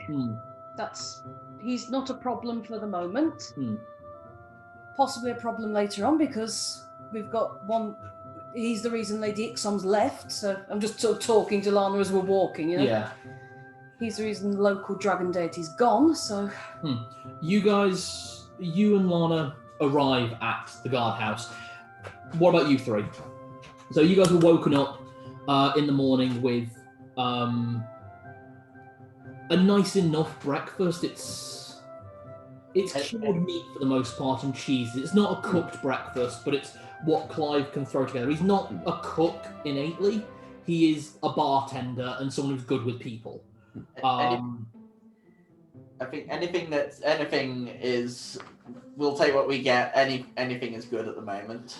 Yeah. I think, guys, if you two are okay, I'd like to go check on my house before we go get Celadine. I just want to make sure that whatever it was that went hasn't come back. I'm still curious as to what made that big hole. Yeah, me too. I'd like there to not be another one. Yeah, but you don't reckon that Lexington got into a brawl that was thrown up against the house, do you? He probably kicked the thing through the wall for all I know, but the thing had... Oh, actually, yes, that's something I'd like to check. Yeah. Rubble. Where's the rubble? Is it inside the house or outside the house? Oh, with the splinters. With the hole in the wall? It's on the inside. So it's not from the outside in. Yeah. Right, so... Yeah, he probably kicked the thing through my house by accident. Okay, so alright. Well, if it's not too far, we'll visit Narlock's house and before we head to the guardhouse. The house is stone, isn't it? The lower bottom part is stone, so like the bottom foot of the building is stone, and the rest is just wood. All right, I know the kind of structure now. Yeah, that's no problem. Yeah. Getting back towards the getting back to Narlock's house, you find it to be exactly as you two left it. Okay. If it's as is, then we don't need anything further here. It probably best we just go find Celadine. Unless you want anything from the house, Roberto. I think I pretty much have all the equipment I need, Narlock. Oh, and I just present the holy water. Does anybody need this at all? Oh, actually, you know what? I do have an idea. I take a drip of the holy water and put it on the necklace of Helm. Just in case. Okay. Pass it back. So there's still some left. There's loads. Right. Well, if anybody needs some, just give me a shout. There is enough in a bottle of holy water to coat one weapon. So using a drop on a small necklace of a deity, no issue. Okay. Yeah, we'll keep it. You might need it later. Okay, so if that's all done, we head back to the guardhouse to pick up Celadine. Okay. You two get back to the guardhouse. You three get back to the guardhouse and find rows upon rows of guards. Captain Cullen at the front, kind of making sure everyone's prepared. They look like they are in dress uniform, but at closer look, they're wearing their actual armor under these big cloaks. It's a little subtle. Not very, just a little.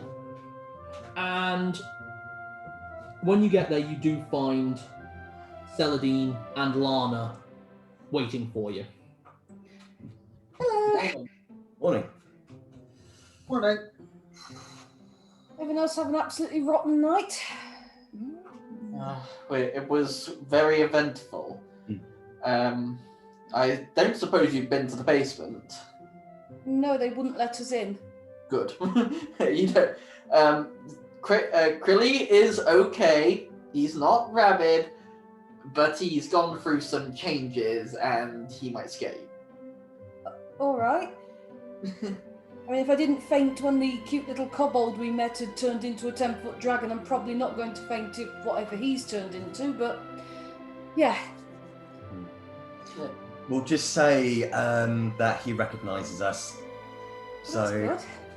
Did you get to talk to him then? Yeah, well, thanks to Saliva. I didn't see me busy. So did you have to bring that that vision? I mean, the two of us are pretty much into a whole load of things, but I don't know about you, Roberto, but I would not touch that with a 50-foot pole. No, no. Not even the slap that he gave me felt good. That's just weird. I am so happy with how Saliva is coming across. Okay, I relayed to Celadine the events that I had of last night, of what Krilly told me and what we're aiming to do now. Okay, so we're going to go and kill Tuscal. Kill the skull, or yeah, as likely as it is, even if we can break his bond with Melor. All right. Okay, I think we can do that. I wouldn't want to kill if absolutely necessary, but No, we shouldn't. I don't see any choice, especially if you wish to end your parents' suffering. Absolutely. Is Captain Cullen about? He is, yes. What's the plan then, Captain? You seem to have a lot of soldiers ready. We're going to march through town, find where he is, corner him, and hopefully deal with this before he turns into whatever this thing is. Captain, I wonder if you might permit me a chance to sneak into where he is and at least secure him. Don't do it alone. Not alone. What I can do is at least set traps that if we have to retreat to a safe line, we at least have something to keep him at bay. Mayor Lexington has requested that we do this in public. He wants to make a spectacle? He That wants sounds like him. clearly and cleanly. If we take this to the dwarf hold, the House of the Blue Veins, there is a very good chance it will cause more animosity than is already being felt. Oh, sorry, go on. No, that's it. I'd say, is that not where he is? I would expect, like any aristocrat, he's probably wrapped up until noon. Right now, we know he has left the Blue Vein estate. He is out shopping with his girlfriends. Oof. They're still with him? Ugh. He gives them money. I'd given that out of him, but... Just out of curiosity, how many girlfriends does he actually have? 5. Okay then. Right. If he's out shopping, have the guards cornered off the merchant district? They're moving around there. We think we might know where he is. If Right. that's the case, then move any civilians out as quickly as possible when it becomes apparent that things are happening. That's what we're doing. Absolutely. Right. Oh, sorry, Jenny, go on. I was wondering, Captain, would we be happening to go past the magic shop at all? It's in the market district, yes. I would consider it an absolute personal favour if I could stop in there very briefly first. The 5 of you, do what you will. We will call you when we know where he is. Is Lady Ixom's shop still open? Lady Ifander's shop still open with her being incapacitated? Her son's probably got the shop open, and she was my teacher for a very long time, Father said. And she's very... Sorry, I was just asking if it was still open. Yes, it is still open. To an extent. What about the blacksmiths? Mostly business is as normal, though there are more guards. So Okay. the only place not open is the one that's burnt to the ground, the guest house. Then for Mathandes and the blacksmith, I need 2 things, 1 from each. Alright. Okay. Gunpowder from Mathandes, ball bearings from the blacksmith. And if it's not, I don't think it's possible to get it done at such short notice. Silver. Okay, so what is the party doing as prep? In terms of prep, I've got all my spells and everything prepped, but as I say... You want to go to a Fander's shop? I want to go to a fantasy shop as we're going in with... I'm assuming the guards are basically going to go as plain clothes as possible and try and work out where he is. Basically, yeah, they've got like dress uniforms on, basically making a show of strength, but actually they are wearing full armor. But it's sort of more subtle. Okay, so who's going where in what sequence? So Lana is sticking to you. Yeah. She doesn't need anything. She kind of shows the blades, and they are silver edged. Probably might go down to Lady Afandas as well. Just want to see if there's anything I can wear and if she's in, just to see how she's doing. Okay. I'm going to do the same, go there, but so that I can try and get some gunpowder if she's got it. Okay. I still have 2 mana potions. How much do those give me? 1 level 1 spell slot. Well, it's better than nothing. I still got 3 standard, 1 greater. Oh yeah, healing potions wise, I've got one that apparently gives me D8 heal. I don't know if that's a greater or a... Okay. I can't use potions! You can't. And you asked me to say, I saved that scroll. I've still got 1 charge left. I have 1 great healing potion and 3 regular. Right. I should be fine. I don't need to visit the blacksmith or anything. I believe I'm as prepared as I'm going to be going into this fight. I wish I had the armor though. I'm not giving you end game armor at median level. I knew. I know. At least I did the prep. At least I laid the groundwork for it. Okay. And So I'm assuming the captain will make What is he told us some sort of signal that will go up? He hands you a sending stone. Oh, you're just going to talk and I'll talk to it. You'll we know come it's running. me. We come running when we know. Yeah. All right then. Okay. So is Nick just running the toilet really quick? Yeah, but he says just for us to continue because he's not going to be doing anything anyway. Okay. I will probably quickly run by the blacksmiths after Lady Vanders as well with like a quick question. Probably don't. They probably don't do it, but I'll see. Okay. So, heading in the direction of Lady Vandez's magic emporium, the party reaches it without too much issue. All 5 of you getting to the door. Creaks open. You can see Vanel slumped, looks up and goes, "You." Hello, Varnell. Hello. What would you like? You two had some shopping to do, didn't you? It was just, well, I heard about what happened to Lady Vanders, and I'm ever so sorry to hear. How is she? Not well. He's been very clipped. He looks like he's been battling between weeping and not sleeping. Who's this? It's Lady Fancy's son, Varnell. Well, adopted son.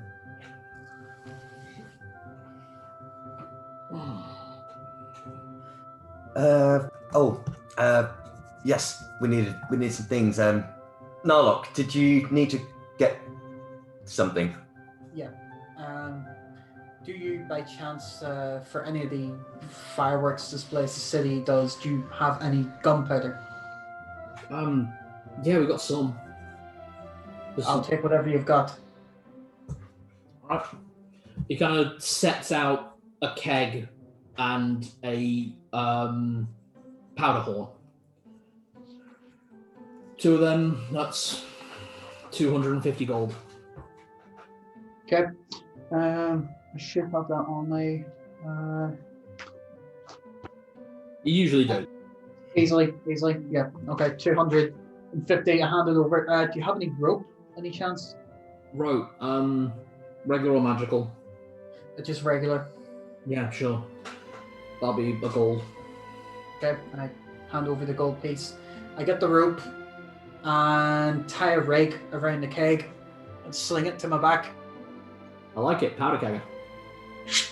And it's tied onto me, and the actual powder horn is tied to the end of that rope. Oh, please don't go near to it. Any fires. This one.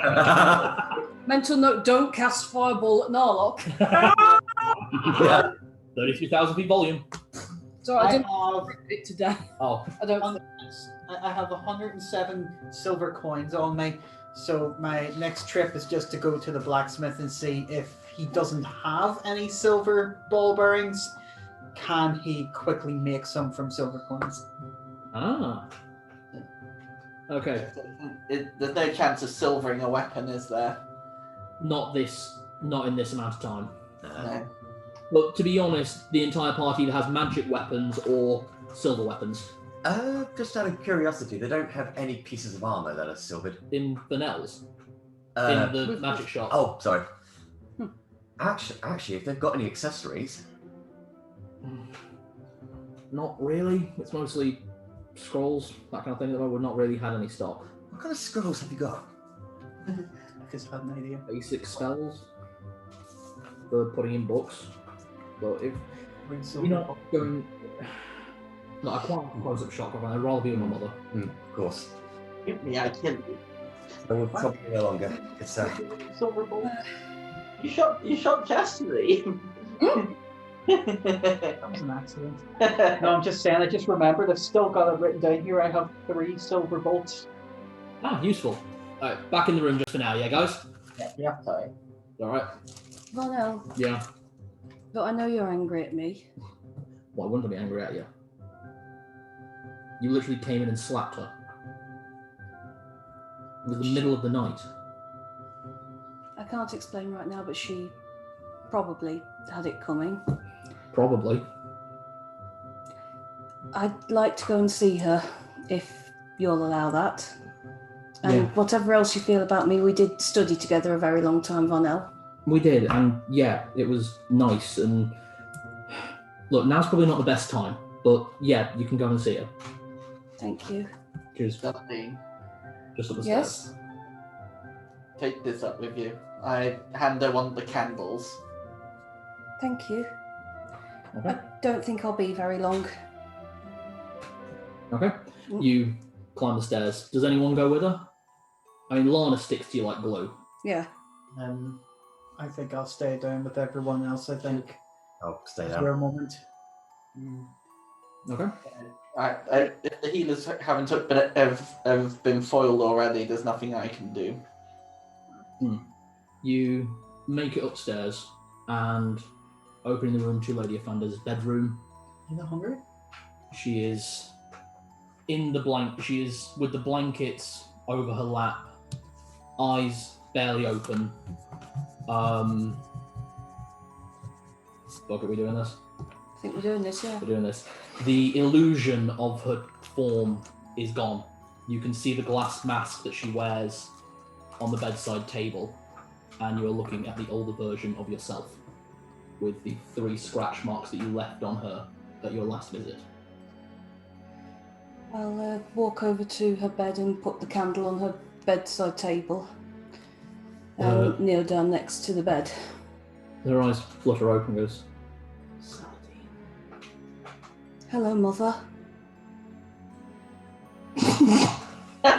Did you not see that coming? The moment you both said we're doing this, I'm like, no. I'm so glad I did not sleep with her. Oh my You god! both did. Oh no! I'm the only one who hasn't done anything to her parents! Oh no! Oh no! Bad Roberto! Should I have not said that? Oh, Roberto! High five. Do we hear this from downstairs? Hmm? Do we hear this from downstairs? Give me a listen check. I mean, you've got really good listening. Oh god, I've got +5 to listening. I want you to. Sorry, no, I've got +7 to listening. No, unless I had Tibble's disadvantage, I only got 9. 18. 23! Zed does not hear this. He's a bit too busy playing with Tibbles. Narlock and Roberto, you both hear Celadine's voice come down the stairs. Hello, Mother. Is that done? Right, I'm out. I literally just walk outside. I just pop out the door. I just literally look at Noah and I just walk off. I'm like, Narlock puts his head in between his legs and hops out the door. Zed, you are incredibly... What? Come on, don't lose it now. Zed, forget it. Back to the serious role-playing bit. Yes, the What I overheard is to be believed. I have screwed Celadine's mother. And killed her father. So, you were responsible for her father's death, and you screwed her mother. I'm in the doghouse, aren't I? I just. Oh, the doghouse is it? You're not even in the doghouse. You're in doggy hell. I just put my head around the corner. I'm like, no, that wasn't the only one. Honestly, you didn't actually see it coming. Oh, sorry. Yeah, so I just put my head around the corner and said, Narlock's not the only one. And how much has Roberto been going on about Ifandes A long the time. entire journey? I am very bright red, You've been mentioning her constantly. and I Do now you know remember what. every time you've mentioned her, I've had Yeah. Jenny make a wisdom save? And I know when there was that point where she was like, "Will you stop talking about it?" Yeah. But I'm literally bright red, and I'm just like, Give you your last rites now. "Forgive me, Father, for I have sinned." Right, guys. Yeah. Jenny? Oh. I'm just knelt by the side of her bed and, yeah, Hmm, I don't she- really know what to say, so She kind of reaches a hand out to you. I'll reach out and take it. I don't know what good being angry at her will do now.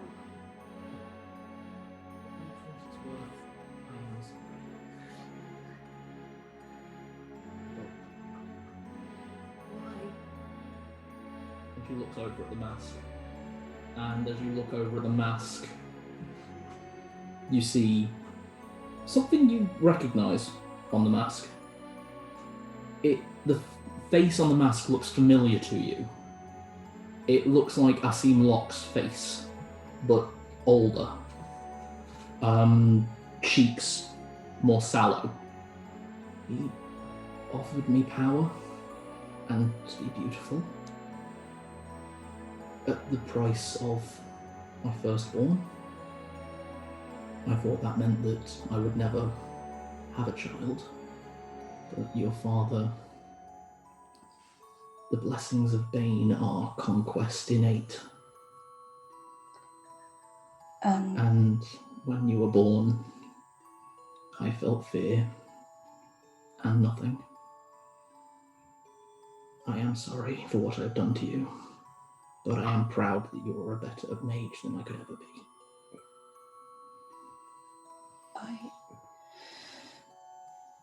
I'm sorry for hitting you. You probably didn't actually have that coming. I did. For that and so much more.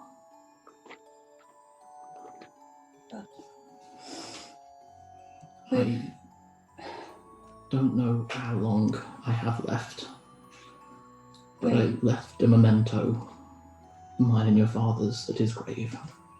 I think maybe you should have it instead. It's the ring he proposed to me with.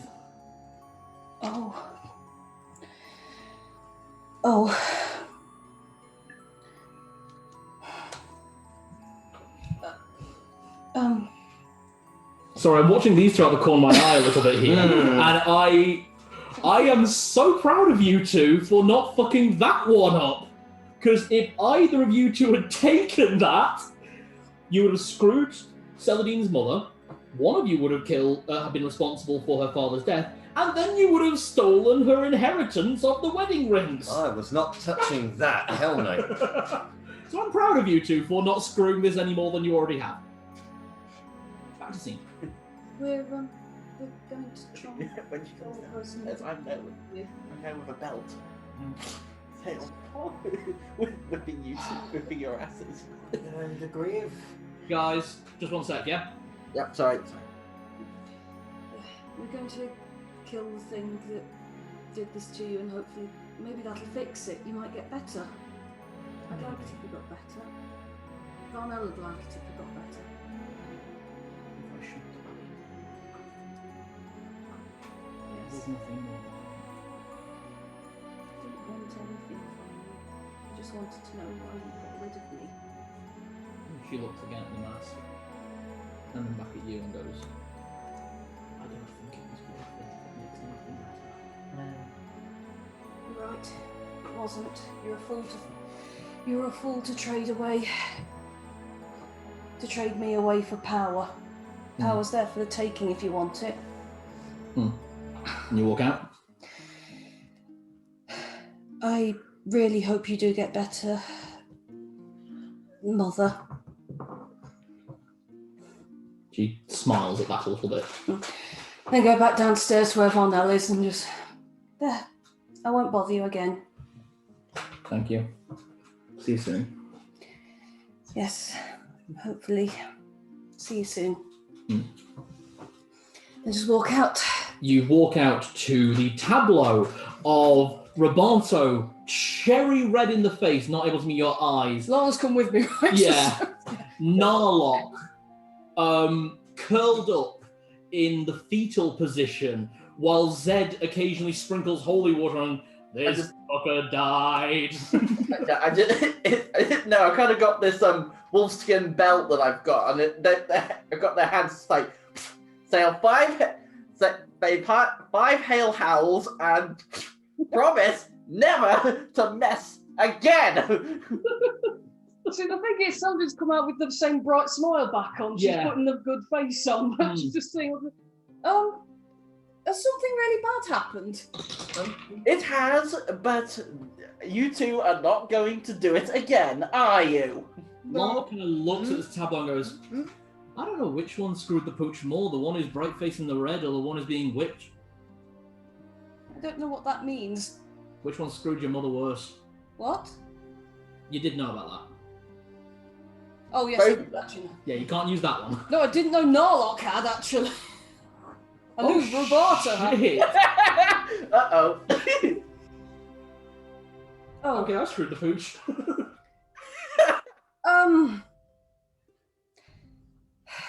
You know what? It's fine. It's not like she was difficult to get into. She was easier to get into the middle of prep, actually.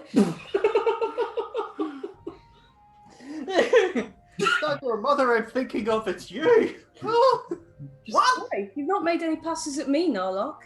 Exactly, I don't want to. I didn't want to mess things up for you any more than I already had, and here we go. I just want to say right now, I'm very, very sorry every time I mentioned Lady Offenders. That's what I'm going to say now on the subject matter. I'm very sorry.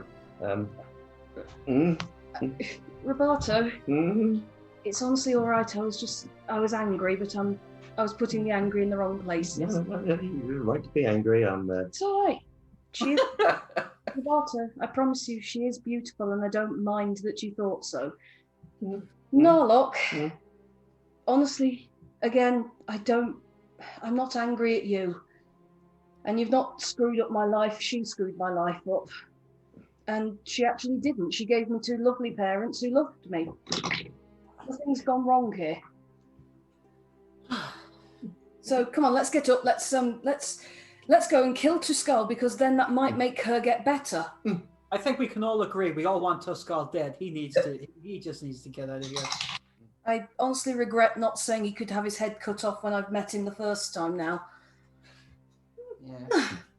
Shall we go and kill a dwarf? That'd be really nice, wouldn't it? I do blame myself. I should have been a lot stricter. Look, we'll worry more about this kind of matters once we've done the killings, okay? Oh, boy. I step outside. Have the guards found anything yet?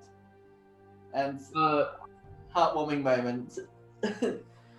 They have found him. Still need to stop by the blacksmith's quickly. Yeah. So, Celadine, did you like the candle? I did. I put it on her bedside table. You manage to go past the blacksmith before reaching where ToL is. They have cornered ToL outside the mines. The mines? Yeah, there's an entrance to the mines in the market because it's where the blacksmith and everyone get their ores from. Ah, bollocks, he's got somewhere he can run to. Okay. So, Celadine, can you ask your friends to block him? Oh, you mean this? Gesturing to the necklace. That's where they were when we first met them. Maybe they know it a bit better. They might be able to block any exits. That's a good point. Okay, let me try then. Just trying to use it to summon anything.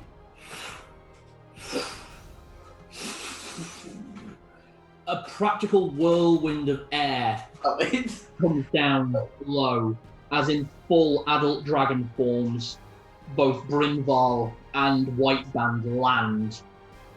Wow. Brynval sniffs at you, to which Whiteband slaps in the face with the tail. That one not food. You know that. Fine. Not food. What does it want?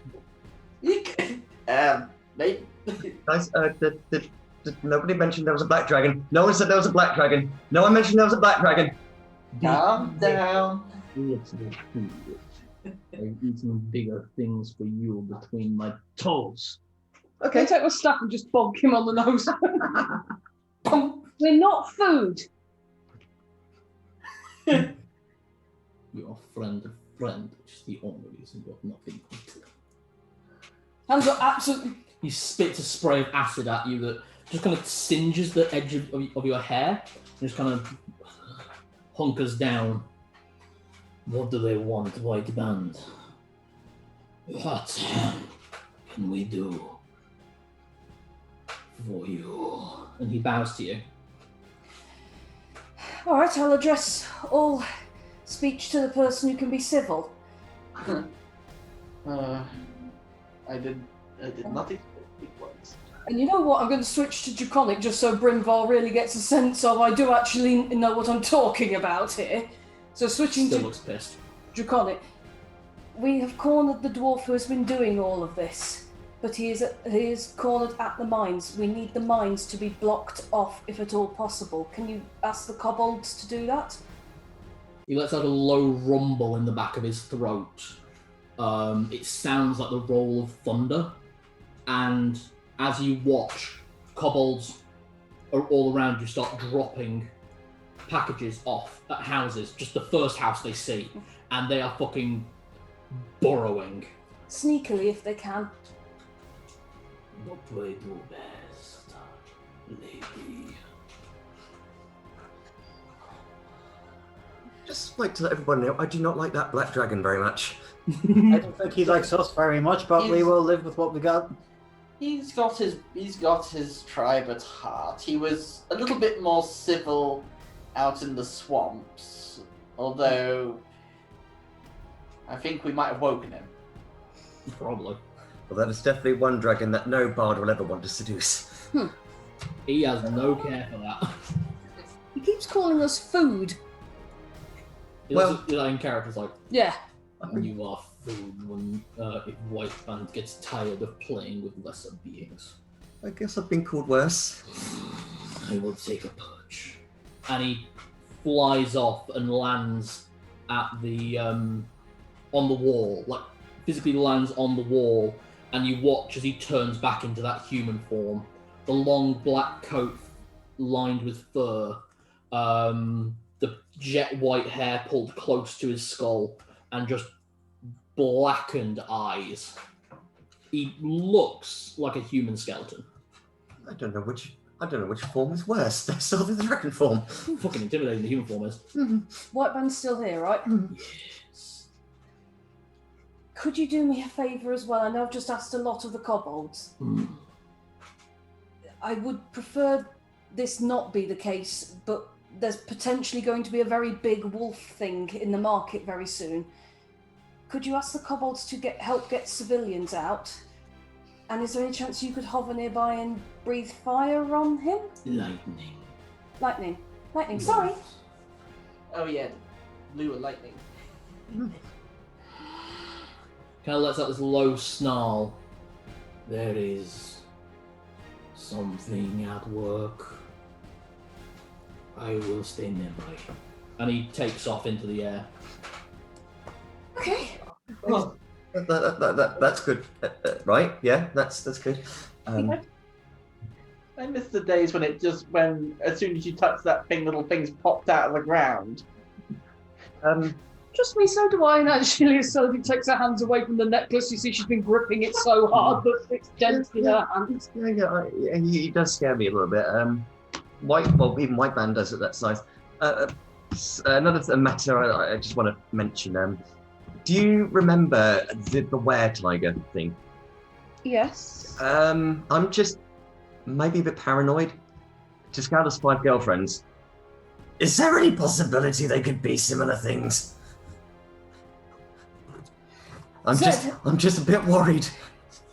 Did you say Tuskull, the dwarf had been seen attacking with other wolves?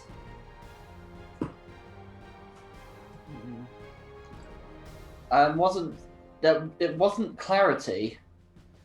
If it was, it still makes it that we still have to kill Tuskull to take care of them as well. There was definitely one big one. I don't recall there being small ones in the story. No. Narlock. Yes. The size of the hole in the wall. That wasn't 15 foot, was it? No. That was a bit smaller. 8 foot. Oh, no. Narlock, by the way, as you're heading past the blacksmith, you do jump in for a minute because you are quick. He does sell you. To be honest with you, he just hands you a bag of 10 silver bullets. So he's just given them to me? He asks you to pay back later, but right now everything's in a rush. Yeah. Gotcha. Right. Sorry. I just to be ready, get the gun, one out, put that in, and All right. ready. Okay, I draw my great sword as we approach the circle, and I ask a guard as we get close: is it just him? Are his women with him? It's just him. He's seen us, and he's just stood there. Right. Okay. Oh, are we ready?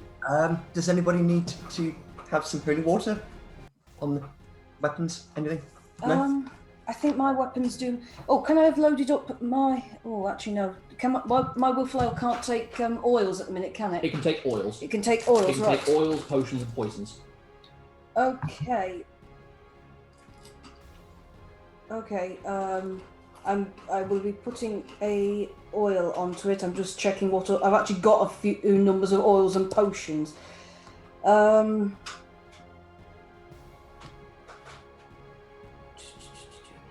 I am putting a potion of yeah, I'm putting a poison bottle in it then. Sorry. Okay.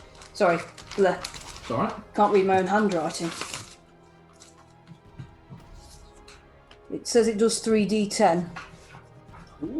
Yes. Nice. It's a big poison. It's a very big poison. Damn. Can't remember where I got it from, but It was actually a potion that you found. that's right, it was a trick potion. It was. My lovely, lovely trapped potions. While we're what do you call It's it? all happening on your way, by the way. Okay, while we're going, I'm going to take a potion of steed, Okay. and while everyone else is focusing on Toscal, I'm going to take a look around. Can I see any women acting strangely, like unusually calm? Give me a perception check. Actually, you guys being pressed through the crowd towards him. Yeah, I'm just trying to see if maybe they're preparing an ambush while we're preparing our own. Give me a perception check. 16. No. Right. I think we're safe. There's enough guards and the kobolds to keep the civilians safe. If they do try, it'll be 6 against however many. About 200. We ready? Ready. Okay. So we make our way to the front. Well, that song "Ready as I'll Ever Be" from the Tangled TV series playing in my head now. Nice. It's a great song for powering up for battle. Let's see. Potion of speed, was that Chris? Yeah. I've read this multiple times and still need to check. What the fuck? Speed, here we go. Let's check what something does as well. It's a new spell and I can't remember what it does. Okay. It gives you 2 attacks per round. Basically, it's haste. Okay, then. 2 attacks per round. 2 attacks per round and doubles your movement speed. Awesome. Okay, before we get into this, I'm just going to go. Cool. There's yes, so when you come back, this is one thing I want to do, one of the passive abilities that I've got. It's right on we're right on the precipice. Yep, I'm going to activate 3 action if there's not. I'm going to nip to the bathroom quickly. Well, Everyone go and void yourselves because something terrible's about to happen. I am not shooting this gun until I've got a clear shot. For now, I've just got the dagger ready. This is the big I've one. got the dagger and the sword, and if it comes to my second turn, I can use one of my actions for my dual wield to put a weapon away, and then grab the gun to shoot it. I've got a few new spells that I purchased in Dale that could be useful. So that's nice. I wonder if I should have one ready to fling at him. Okay, just remember, please do not shoot Narlock until he's used his gunpowder up. Don't worry. Napper nutter. I will try and avoid using fireball. Unless I hold person, he dumps the keg in front of him, then you nuke him. Oh, hey, that's a plan. Mind you, my fireball is ridiculous, as we found out. So Yeah, I would first prefer fireball. not to burn down the town. Let's call it a last resort, then. I'm just deciding, should I get the whiteboard for this? It's in the front room. Yeah, I'm going to get the whiteboard because it's not going to be complicated combat like it has been sometimes, but it is going to be dynamic combat. Yeah. I get the feeling this is going to be big. And sorry, Jenny, I didn't mean to interrupt a couple of times during your big scene there. All right. Sorry. I know Cal's recording it as well, so. Ooh! I've got a fire spell I can use that isn't fireball. Ooh, firebolt, firewall. Burning hands. Ooh. Yeah, jets, which surprisingly isn't a touch spell. It's usually a cone, isn't it? You kind of touch thumbs and wiggle your fingers, and a flaming arc comes out. It actually says a fan-like shoot of flames in here. Oh, yeah. So clearly used to use fan shape when we now use cone. But then again, actually, in original D&D, they didn't use three-dimensional space grids. Because we now use spheres and globes and cubes. They used to use just circles. I never thought about it in 3D. Yeah. Guys. How was advanced? Okay, so I'll be drawing up the map while you guys plan me your encounter. You are being pushed through the crowd toward where Triscal is. Ooh. I just want to know if I can use that detect magic illusion thing, the percentile roll. Sure. Yeah. Let me just find. There we go. I've got to roll pretty low though. 19. 19. Mm-hmm. There are no illusions in place. Got it. Yeah, I've got my spells ready. I need I'll use up the healing potions before I use healing spells. I want to save the slots, if possible. I think the main thing that if we can hold him. That would be very useful. I'm trying to play an ippy dippy in my head because there's two people who I could cast a spell on the second combat starts, and it would be extraordinarily useful for either of them. And that it's between Lana and Roberto. Okay. I can cast Enlarge. Ah. Okay. That buffs up your strength stat to a ridiculous amount. That's cool. It basically means you're attacking a lot harder. Okay. Nice. Everybody ready? No. You shouldn't be. As ready as never been. Swords drawn. As the five of you are pushed to the front, you see Tuscal stood in the middle of this medium to large circle of guards, all pointing silvered spears at him. They are scared to approach. These aren't just town's guards. They're not adventurers, heroes like you guys. Okay. But he sees the five of you as you approach and goes, my princess and my captor. Tuscal Bluevein. Still as abhorrent as you were when you first set foot in my church. Even more so. He does not look any different, I'll be honest. He's still grotesquely fat, wearing clothes far too wealthy even for him. Part of his beard covered in scabs of dried and dead skin. You could surrender now and make this very nice and peaceful. Why? Because otherwise lots of people are going to get hurt, and that's a bad thing. The only people about to get hurt are my enemies.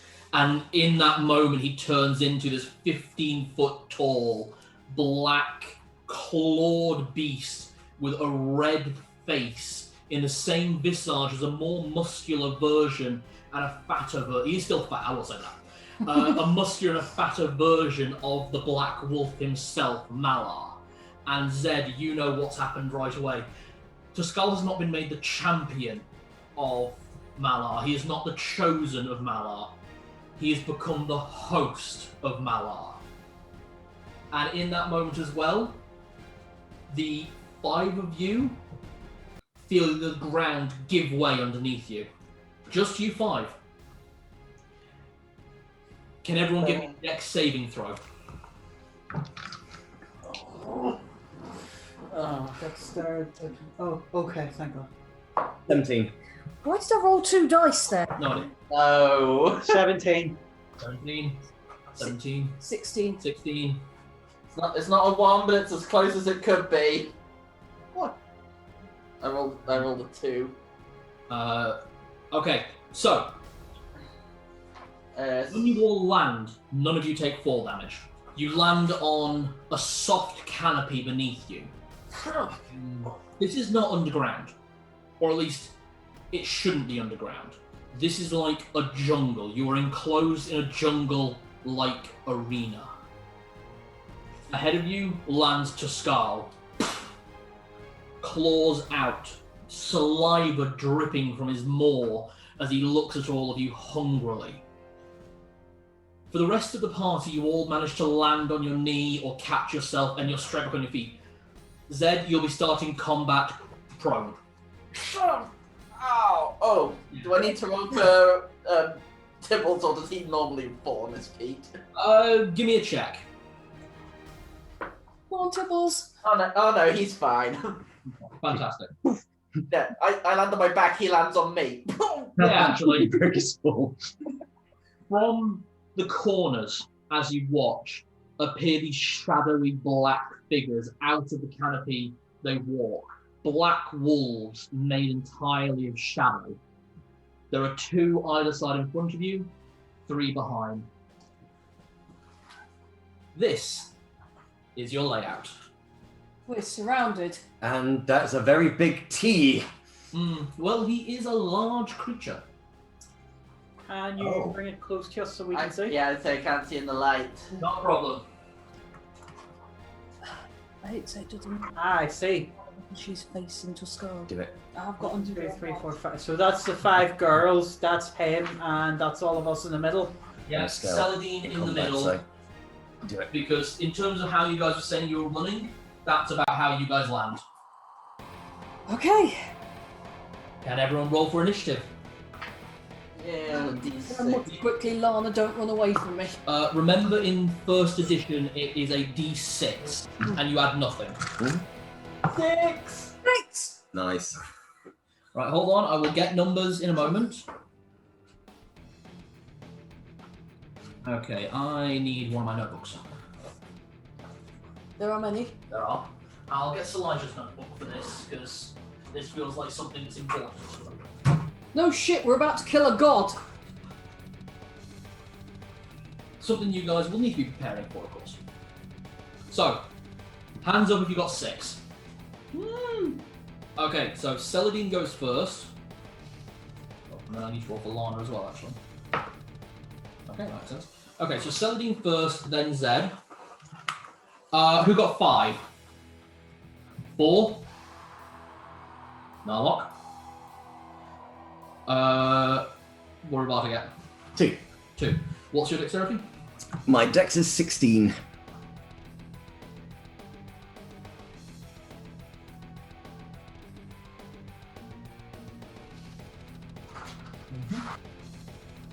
And Lana goes last.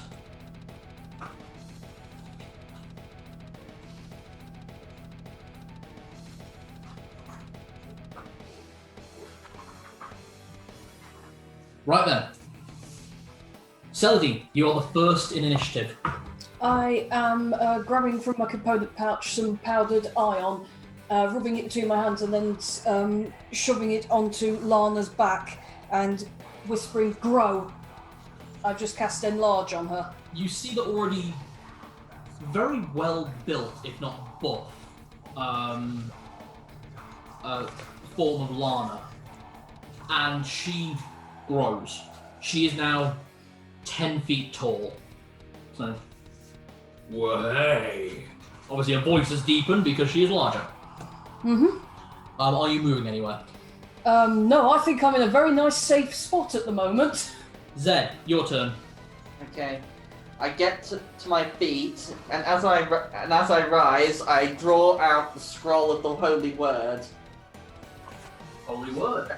I raise it up and I start the chant. I've been saving this one for you, you bastard. Okay. Now, as I recall, holy word. It's based on enemy CR rating. Sorry, dice level, because that's how the system works. I had it just a second ago.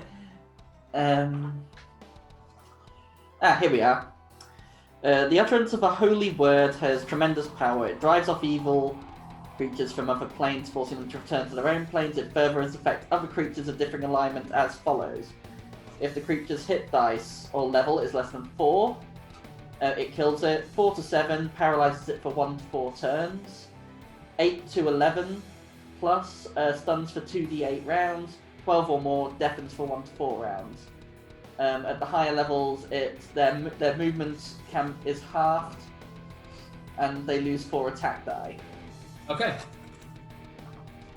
The radius blast of holy word goes out. Alright. Doesn't it take a turn to chant this? No. Oh. Not at the level you are now at. When you were casting originally, you were level 1. You are now level 6.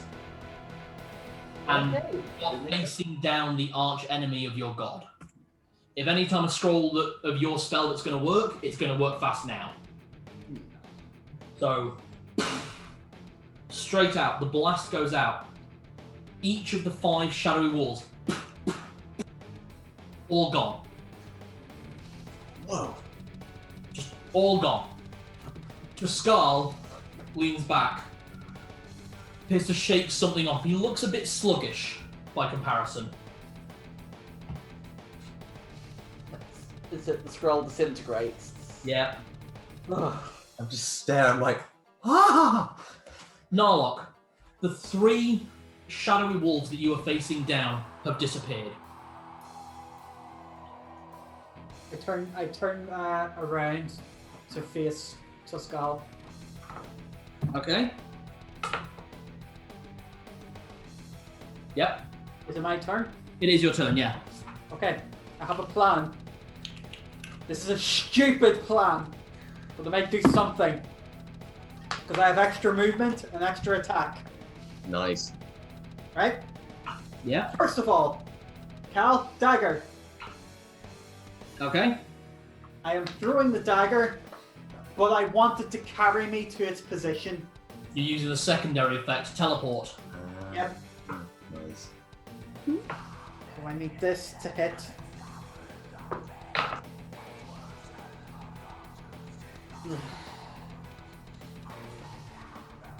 That's a 7. 7 to hit to skull. He's a bigger creature, it might actually hit because their AC is lower at large creatures. Hold on. That dagger throw.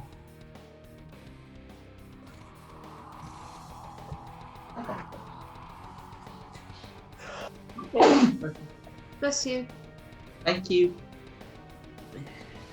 Roll a 7. Yeah? Yeah. So the dagger throws. It does miss. That said, you port directly behind Tuscal. You are back to back with Tuscal. I'm now on it towards his back. You kind of back to back, yeah. Right. How high is he? 15 foot? 15 feet. Eee. You are, in comparison, 6'3", is that correct? Right, so if I jump up and grab him, I could easily climb up top. You can have a bloody good go. Oh, God. That's exactly what I'm going to try. I have an idea. It's a stupid idea, but I might do something. Okay, so you're going to try and climb to Skull. Yeah. Nice. Now, this is something that thieves are good at. I will give you that. So, go for it. Give me a roll. Yeah, because let's see. What's climb again? Where is it? I believe. Climb wall, isn't it? Yeah, we'll be using that. Okay, but that's +5. There we go. So that's 17. You grab onto his back. You've not used any of your movement now. Your climb speed is about 10 foot a turn, so you could get up onto his shoulders.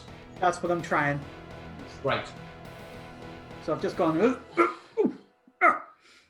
Obviously being moved around here. So I'm up on his shoulders now. Right. That used your action. You can't make an. Oh wait, you get 2 attacks. Okay, you Yeah. still have an attack action. So I still have what do you call it? I have double attack. You do. So for one, I'm taking the keg off and putting it around his neck. Okay. And now I'm gonna jump off him and shoot the gun at the keg. Yes. The keg with the gun. Thinking. Yes. I'm gonna shoot the keg with the gun. Oh. Okay. I need sequential rolls. The first is your ability to jump. The second is your chance to hit while you are falling. And the last is landing without taking damage. Right. Come on. Jump. Where's jump? Just give me basically an acrobatics check. God, I want this to work. Come on. +3. Not that 20 for the first one. You leap into the air, tucking yourself as you go. I will give you base to hit the gunpowder. Come on, mix. Use it. 13. Bang! Explodes. Make another acrobatics check and then a dex saving throw. 3 + 3. Natural 20! That was acrobatics or on the dex save? On the acrobatics. Nice. I will give you a dex save with advantage. 17. Yeah, 17. 17 plus my dex, which is +3, so not that 20 again. Okay. The damage of an exploding keg of gunpowder, I know this amazingly, 12d6. Whoa! Does he need some more d6s? Oh, I'm not rolling it, he is. Oh, of course, yeah. Fuck! It's his attack. Well done. You count them for me. Yep. So that's 2, 4, 5. Come on! 7. Fuck. 11, You should roll low on the damage. 16, 17. Come on! 19. 19. That's 22. Is that 10? 23. Come on. 26 He damage. rolled like 6 ones. 26 damage. Yeah. None of us have to take an effect from that, do we? No, it's quite localized by comparison. Oh. So, the explosion happened. You have managed to roll your way out of the range of the explosion, Narlock. That said, you are prone right now. Okay? That was a hell of a maneuver. And if you look back, you can see the singed fur around the head. He's still up. Oh. There's a bit of singe. Come on. That's about it. I've got a place to aim my sword for now. Ooh. That reminds me, do I need to roll for Tibbles? Tibbles goes on your initiative. Right, gotcha. Okay. That was Narlock's exceptionally long turn. It was very cool, though. Yeah. Yeah. Real. It worked! I'm just standing there watching, thinking, trust me, I'd like to steal the show. By the way, how long does what last for? Blast of holy light, followed by... Blast. Just visualise it in slow motion. It's just like... I wonder if White Band will be raining lightning down from above. effect. Ah! I'm trying to find this out. I don't think it actually says.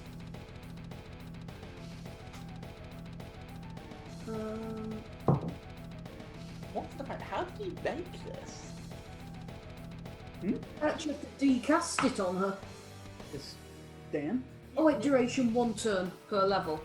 Per my level, I'm assuming. So Yeah, yeah. 1 turn per your level 6, so that's 6 turns. Okay, so she's That's big fine. for 6 turns. That's fine. Nice. Okay. It is... Narlock. You had previously seen the shadow walls disappear.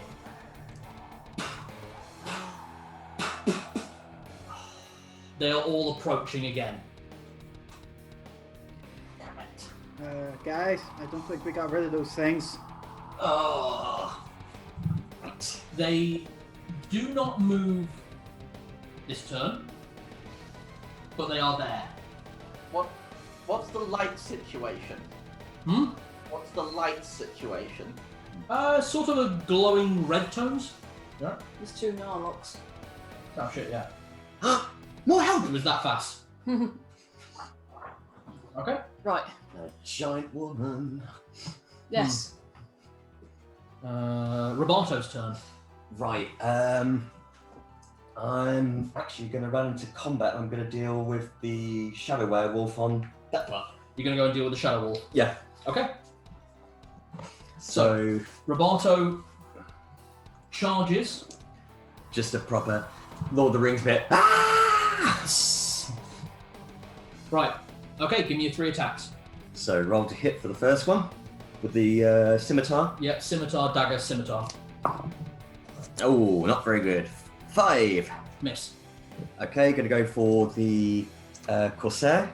Yeah, 19. that hits. So Corsair and scimitar again. 18. That hits. So dagger Awesome. and scimitar both hit. Fantastic. So that's D4 and a D6. Sorry, D4 and a D8. Yep. And I've got a D4 plus 4, D8 plus 4. I believe. Yeah. Dagger first. Plus 4. So many papers. 6 for the dagger. Mm-hmm. And for the scimitar. 9 for the scimitar. Right, so that's So 4, 5, 6, 9, 9, 15 damage. 15 damage. Just explodes into black mist.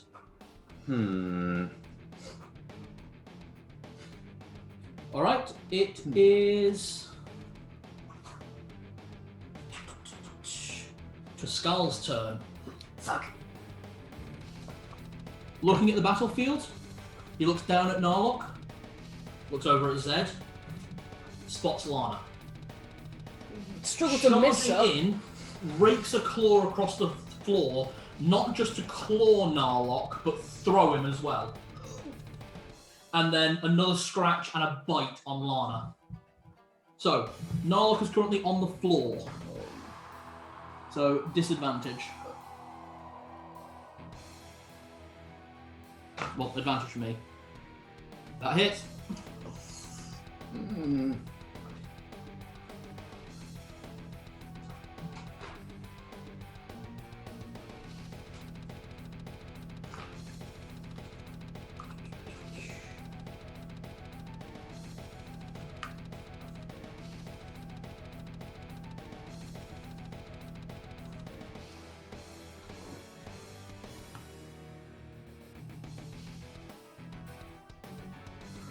Okay.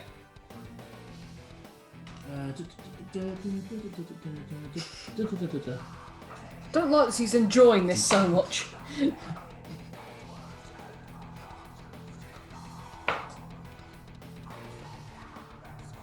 That's when I get worried.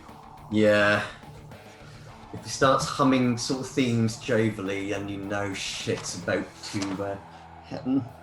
So, Narlock, you take 8, 11, 12 points of damage. Can you give me a strength saving check?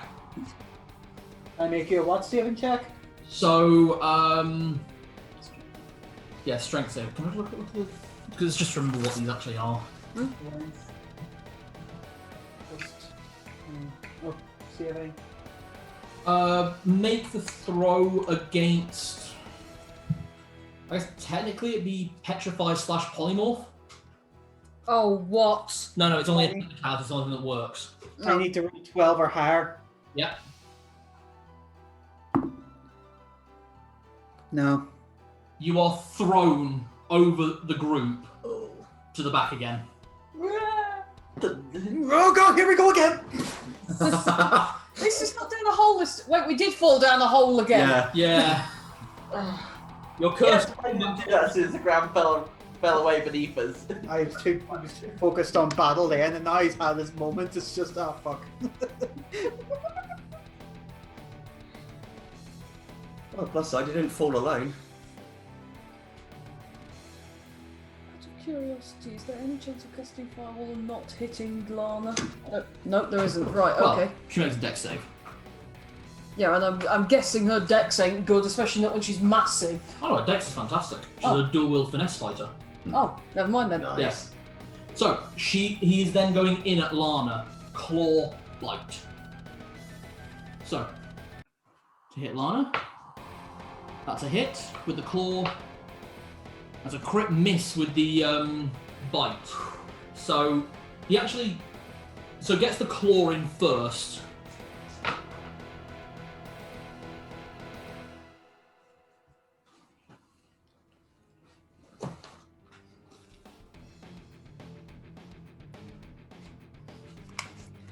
I don't want to try and do a load of damage to him, or to try and do something against the shadow wolves. So as the slash connects, dealing this quite big chunk of damage to her, he brings in the bite, and she actually catches his jaw on one of her swords and slashes on the way out. Ooh. Ooh, she gave him a Chelsea smile. Ooh. Oh god. You might know how to get these scars. Now he's a neckbeard with scars. Oh no. Okay. It's Lana's turn. Here we go. Come on, Lana. Cleaning that scimitar off, she looks at him, goes, eat this. 4 attacks. Whoa. Wow. Who wants to take a wild guess what class she is? Assassin? Barbarian. Hey. I'm so glad that we chose not to fight her. Yeah. Yeah, so am mine.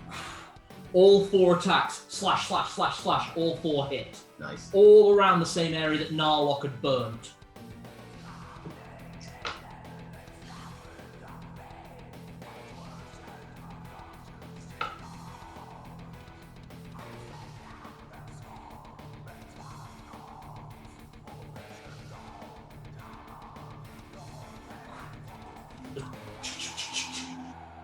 Blood is opening up around his face. She's carving chunks of meat out of him. Ooh.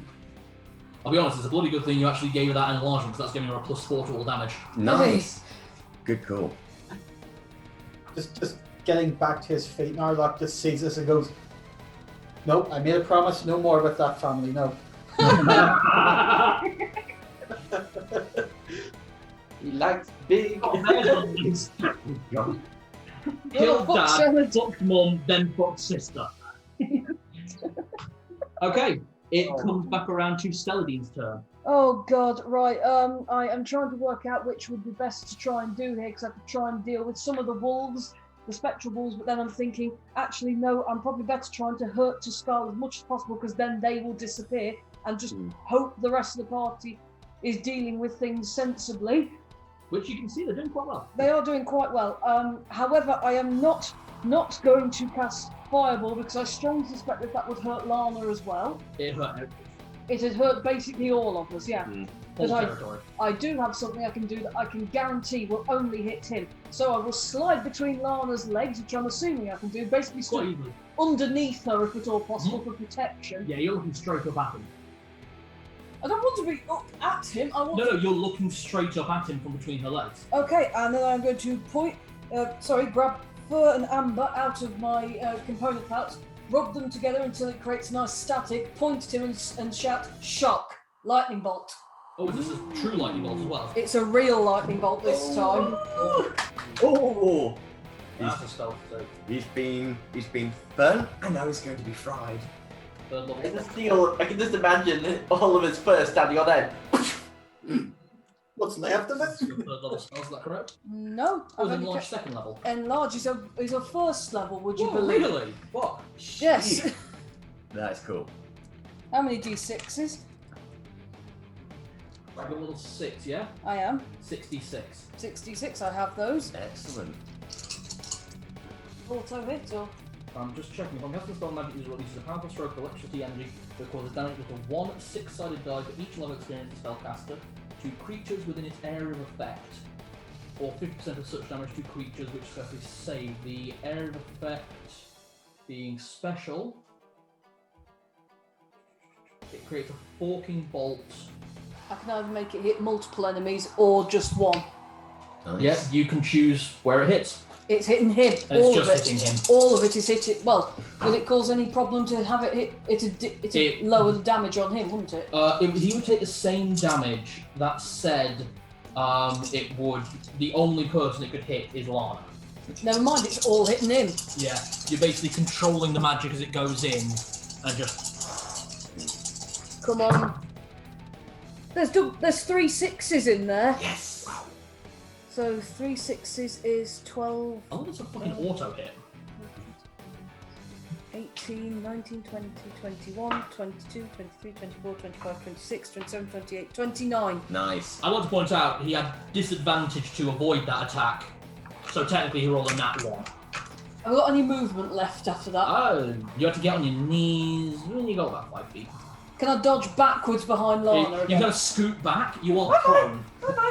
That's fine, I'm So behind how much Lana. damage was that again? Sorry. 29. 29. 29. Thank you, Dudley. Yeah. Just force lightning. Power. You did more damage with lightning than I did with an explosion. Only just. Anyway, you just had bad rolls. It would have been ridiculous otherwise. Yeah, it would have been insane amounts of damage. Otherwise, it was just bad luck. Oh. Okay, it is Zed's turn. He is up in Lana's grub. Okay. Will a 6-foot radius hit everyone? 6-foot radius from where you are. Yeah. Yeah. Okay. Okay. You'll fall, Melor. I grab hold of my holy symbol. The white wolf is with us, and I utter prayer. Prayer is a spell which, basically it's like chant, except it doesn't have any of the drawbacks. It gives +1 on saving throws and attack rolls to all allies, and -1 to all attack rolls and saving throws for the enemies. Okay then. Nice. And it lasts for 6 rounds. Oh, thank you. Thank you. Okay. Narlock's turn. I feel slightly more competent. Right. Seeing as I only have my sword really, and I'm the furthest away at this point, I'm going to use basically.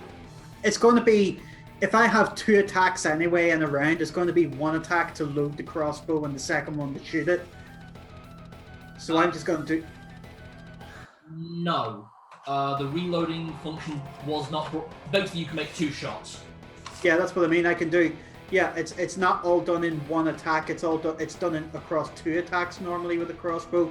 So because I have double attack with the steed, I can shoot the crossbow twice. Yes. Right. So I'm going to shoot 2 of the silver bolts at him. Give me your 2 hit. And look there, have your Thaco for a heavy crossbow. Oh. plus. You don't add anything. You just give Okay, it so 17 for the first one, in the chest. 12 for the second one. Other side. Okay, so that is... Each one does d6 plus 1 plus your missile modifier. Okay, so that's +2 +1, so that's going to be +3. Does that spell of yours affect damage or just rolls? Attack rolls and saving throws. So yeah, it doesn't affect damage. Doesn't give damage. Okay, so it's d6 +3 for each one. So 2d6. Be good! Okay, so that's 8, and...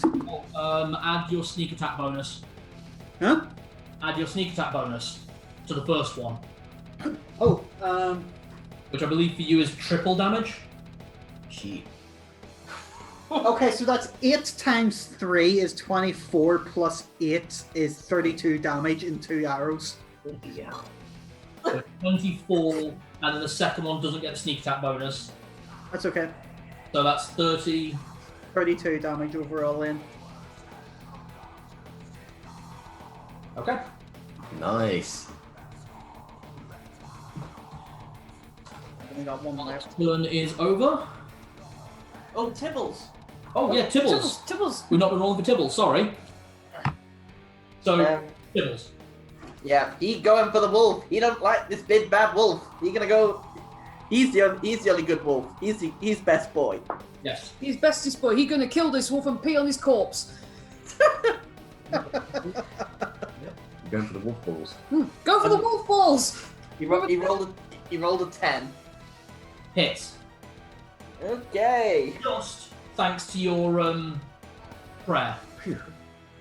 Okay, so he gets what is it? 1d4 is it? Or... He leveled up, so it's now d6 plus 2. Nice. Oh, 1d6 plus 2. 3.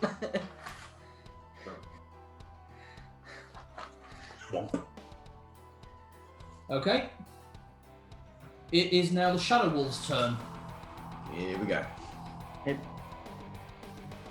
Maybe I'll get Tibbles to actually work on the shadow creatures next time. Not a bad idea. Good. They don't seem to take much of a hit before they disperse to shadow. No. Yeah. Is what- it you or Celadine on top of the round? Celadine? Celadine's on the top of the round. Oh, Celadine, then you, then Lana. Me and Tibbles, then Lana. No, Lana is last. I am planning, must say, on now starting to throw things at the wolves just to keep them off our backs because I can't do much more damaging. I'm just concentrating on the wolves. Do you remember what we agreed on for Phantasmal Force, though? I do, yes, but I wasn't going to use Phantasmal Force. I'm just thinking because I know you wanted to use it for a while. Okay.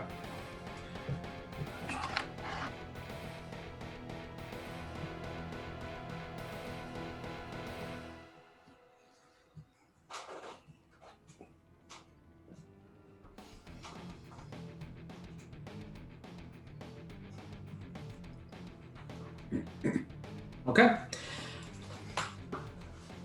The shadow wolf that Roberto just slew pops back in. I thought I killed you! The other 4 are charging in. 1 on Narlock. 2 on Narlock, actually. 1 on Zed. And 1 comes around the outside for Celadine. So. And you are within range for it to actually still attack you, because you obviously were there Yeah, when it reappeared. I wasn't going to argue that. Huh? Oh, so can does. Yep, that's not a problem. Round 2. Ding ding ding. Where is there it is.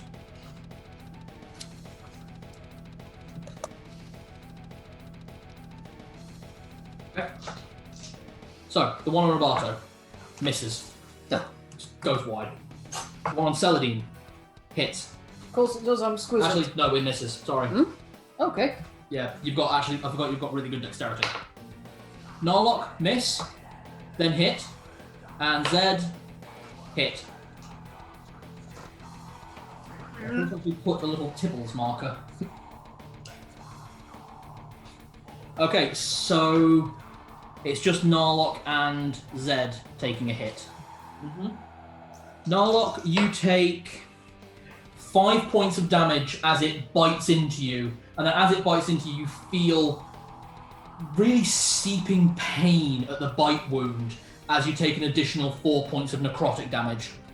Oh.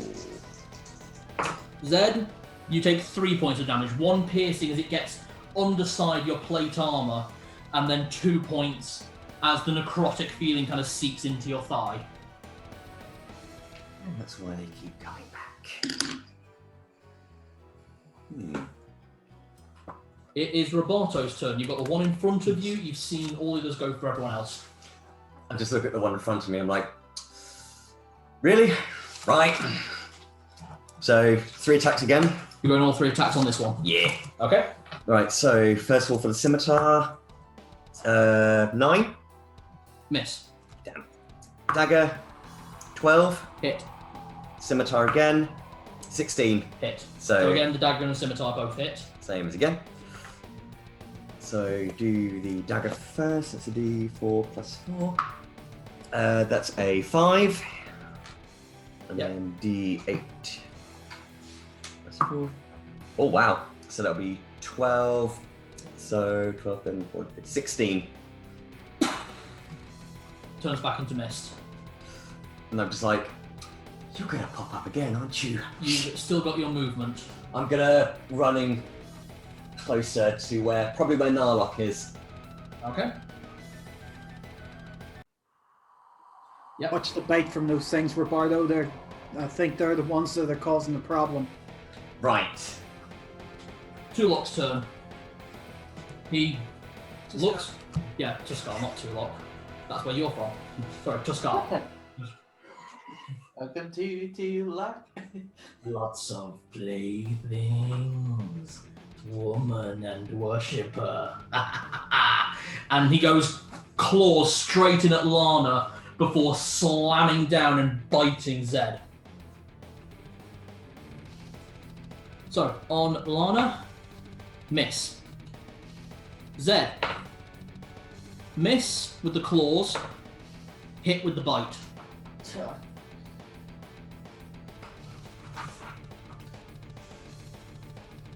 Okay. You take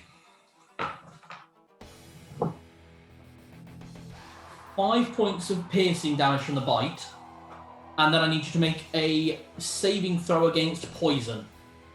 Ooh, I get advantage. Oh, no, not advantage, but I get a plus to it. Yeah. So what's your number? Oh, I got to roll above 7. In this situation, you will need to roll above 13.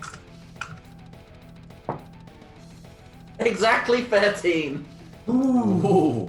You feel this crippling poison enter your system, but you kind of just slam it out. So that was 5 points of damage, sorry, was it? Yeah, just 5 points of damage. Lana's turn. 4 attacks on Tuskar, just again. 4 slashes.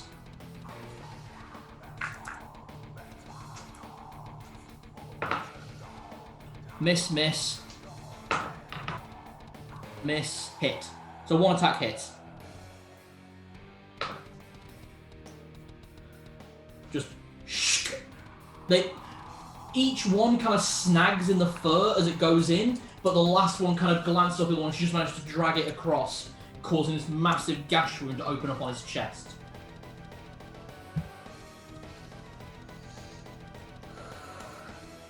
Okay, Celadine's turn.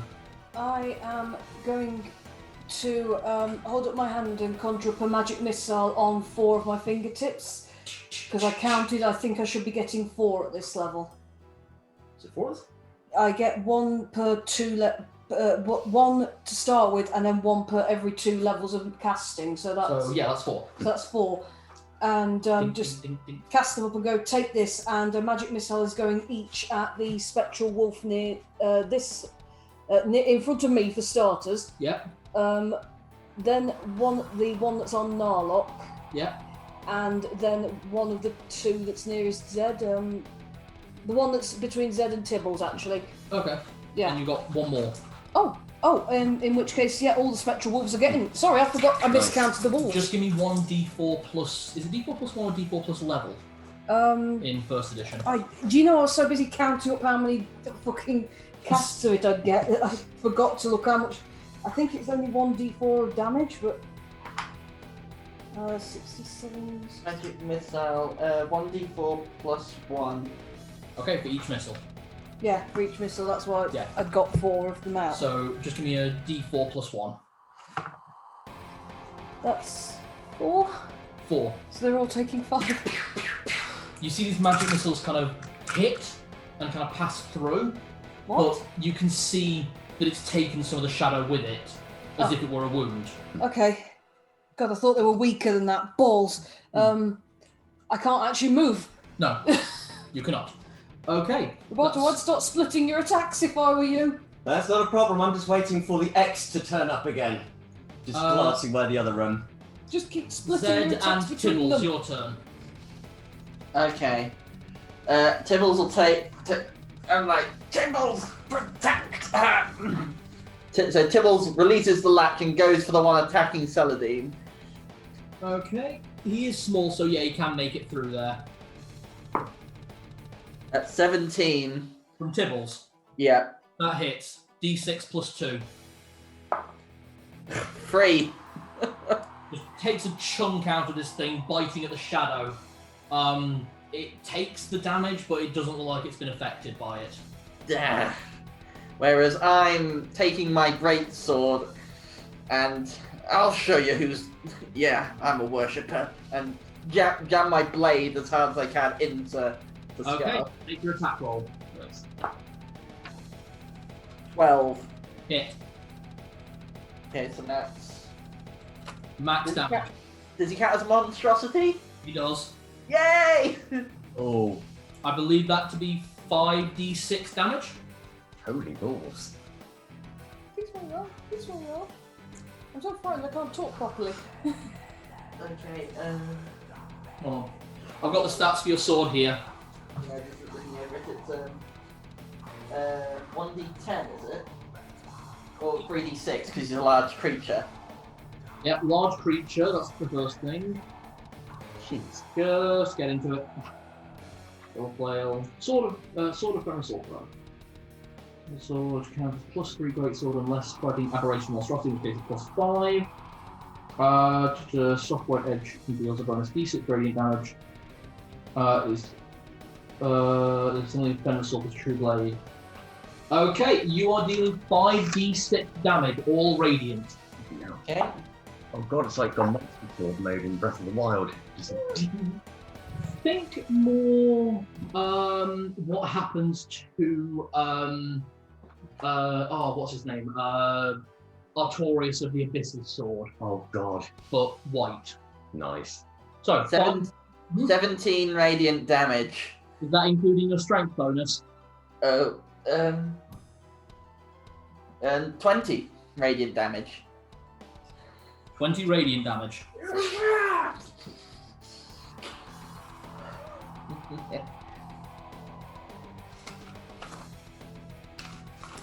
It does so much in force. You see Tuskull stagger as you stab up into his gut and just this like blackened blood pours out.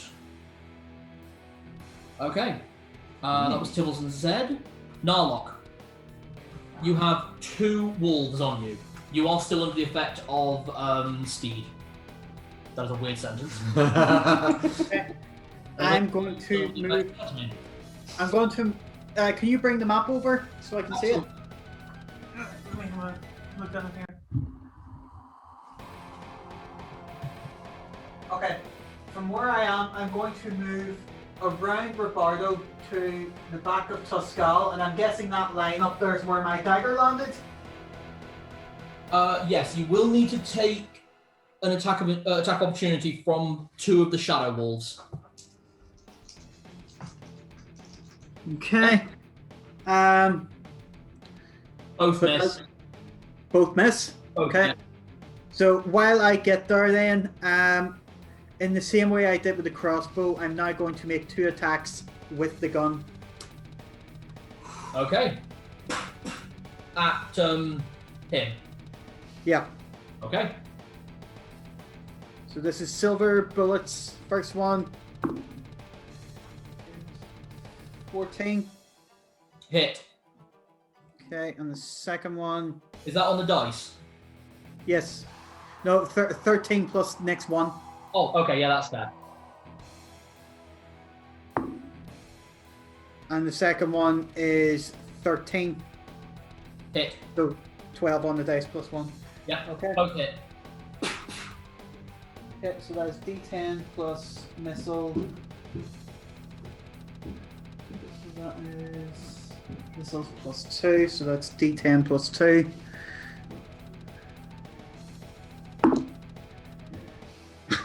That's 10 for the first one, plus 2 is 12.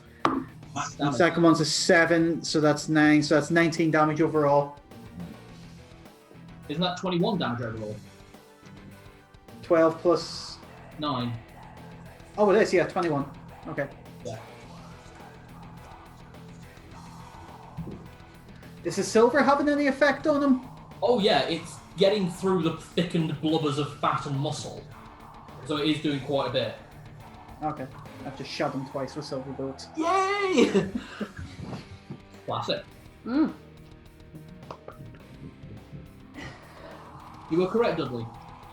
The 5th shadow wolf appears back where you killed it. Return of the X. Yep. And the other 4, they're all going to make attacks. Okay. Was it just like divorce? They never go away. Not a lot, by the way. You have picked up your dagger. Well, I'll try and keep him busy, so... Okay, so it's the 4 shadow wolves who are actually in contact. So 1 is going for Celadine. The other 3 are all going for Zed. So Celadine, that's a hit. Yep. You take 5 points of damage. Oh, that's not so bad. Yeah, they're Okay. rolling CAC for damage, I'll be honest. Okay, cool. The other 3 on Zed. Miss. 1 hit. Inflicting 7 points of damage total. Okay, 7 points of damage. Do I have to make a check again, or...? No, this isn't poison, this is piercing and then necrotic. 7 points. Roberto, your turn. Right, am I... You are in contact with this one. Just that one? Yeah. Okay, I'm just gonna go and twat at some. Okay, how many attacks? Or you can make an attack and see what happens, then make your attacks afterwards. That's what I was thinking. So scimitar first. Scimitar on the one front, because I was thinking if there's a way to split the attacks depending on how Oh things yeah, go. you don't have to attack. You get 3 attacks a turn. Yeah. They don't all have to be at the same thing. Yeah, I'll do the one in front first of all and just see what happens. This is with... Is Zed's plus Yes. modified scimitar, so good. So that's going to be a 17. Hit. So D8 plus 4. So yeah, 6, 9, so 10 damage. Just disappears into mist. Awesome. Can I get in range of the one that's near Zed? Yep, absolutely. So you just basically took yourself around onto that one. Yep. Awesome. Can I still attack? Yep. Right, I shall now use 2 attacks. Dagger and sword. Yeah. So, dagger. 16. Hit. And with the sword. 14. Hit. Brilliant. These things do not have great armor class, I'll be honest. Cool. Ooh. That'll count as a roll. So, 4 for the dagger. Mm-hmm. And 5 with that, so that'll be 9 damage. 9 damage. Disappears. Okay. Well, they are minion class, aren't they? I kind of feel that, fighting it, the height's not as intimidating as a 15-foot giant. I can make you 15 foot tall if you'd like. Actually, do halflings count as small creatures? Yeah. I can make you normal. It would be so amazing! Are you just going to do a whole Rita Repulsa from Power Rangers, just throw your staff at him? Make my halfling grow! And then there's this bit where I'm like, roar, camera underneath me, I look giant, and then it just cuts out, I'm normal size. What, you become a medium creature? Yes, I would be ID than Bars, and I'll be able to ride the rides. You must be this tall to use this ride. Don't worry, Roberto. You can always go to Halfling Land. That does not make me feel any better. Do I get kids go free? It's like the Thomas Land that's Draven Manor. You stick him on those dinky cells.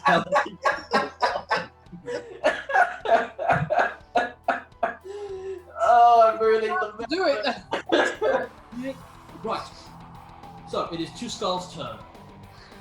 And after that attack from you, Zed, he's got a real focus in on you, so he slashes at Lana's face and then goes 2 attacks in on you again. Actually, hold on. No, he's got something else he's going to do. Oh no. Almost forgot about this. Oh no. I'll move. Yeah, Have we got a transforming boss on our bloody hands? maybe. What? I was joking! You're not allowed to take my jokes and make them real! Well, werewolves do have 3 forms. Cue cleric beast theme. How is the cleric beast the Pulls best beast? himself back, both arms out, and lets out this thunderous roar. I need all of you to make a saving throw against breath weapon. Rah! Oh shit! I need to roll As 7. if you were fighting a fucking dragon. I need to roll 7. We're gonna +1. You're above. Oh, I do not. Hamina! None that 20. Hey. I failed. You need to roll above the number, don't you? That's Zed. 1. Yeah. Wait, plus. Oh, it still doesn't help. You need to roll above the number, don't you? You need to get the number or above.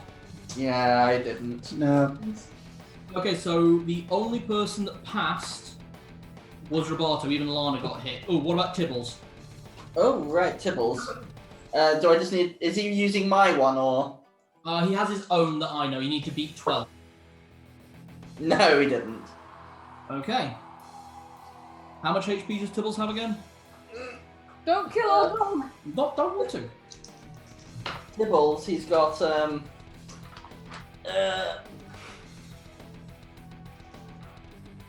I think that's 29 hit points altogether. Everyone but Roberto takes 32 hit points of damage. Oh! Tibbles! 16. Oh, except for Nala, who takes half that. You take 16 as well. 32. 32. Tibbles goes down.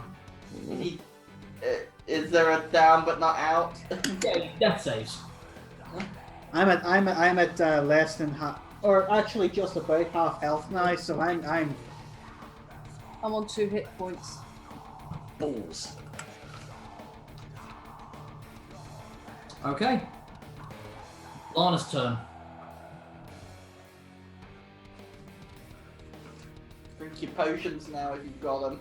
Yeah. Taking a potion does require a bonus action, so you can take it and make your attacks. Oh, we do have bonus actions in this. To an extent. Potion taking, oil application, blah blah blah.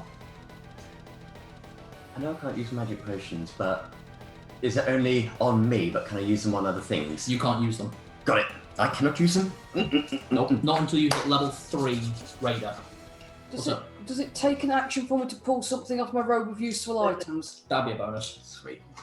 I'd have to use two bonus actions. One as my action. There's nothing. That's fine. Yes, but I can't. I won't be able to damage this turn. Lana hits twice, and then a third time. So she hits 3 times. Goes across. 10, 22, 30. Please tell me that was a once-a-day action. I'm saying nothing.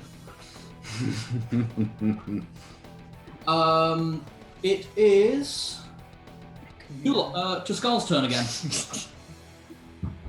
Oh no! And he's slamming in 1 attack at Lana, 2 attacks at Zed.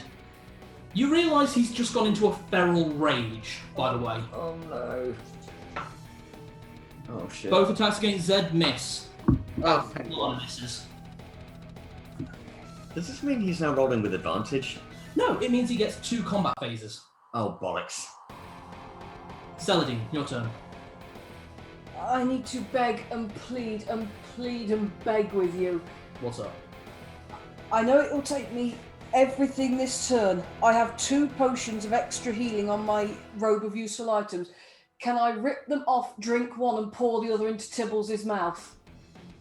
Yes, All in one go? that would take both of your actions. That's absolutely fine. I'm happy with that. They are 2d8. 2d8 plus 4. 2d8 plus 4. So I'm drinking one, the other one is being poured into Tibbles' mouth. So rather than pouring it onto Tibble's mouth, this is something I actually queried with some of the dungeon masters. Nick, tell me what you think about this. On a downed enemy, they would drown drinking a healing potion. That said, pour it over the wound, closes the wound. Works same way. As long as it gets into the body. Yeah. 12 plus 4... 16. 16, thank you. Sorry, I'm so I frightened. will use the same number for Tibbles. Okay, we're both up by 16. Nice. Yep. Oh, Tibbles you were shiny. Tibbles claws his way back up onto his feet. He is wounded, but up, and he is looking pissed. I'm very much going to need the rest of the party to be stood about to keep me safe, though, because I cannot do anything else this turn, and I don't want to die! Yeah. I will be passing you the Chalice of Helm as soon as I can, because I'll give you a D10 back. Zed, your turn. Okay. Seeing Celadine revive Tibbles gives me a bit of new hope. I wrench off my serious my greater healing potion and drink it. Bonus action. So it's 2d8. Yep. Is that plus anything or is it just straight 2d8? Greater healing potion is just 2d8. So gives me 7 back, so that's still better than nothing.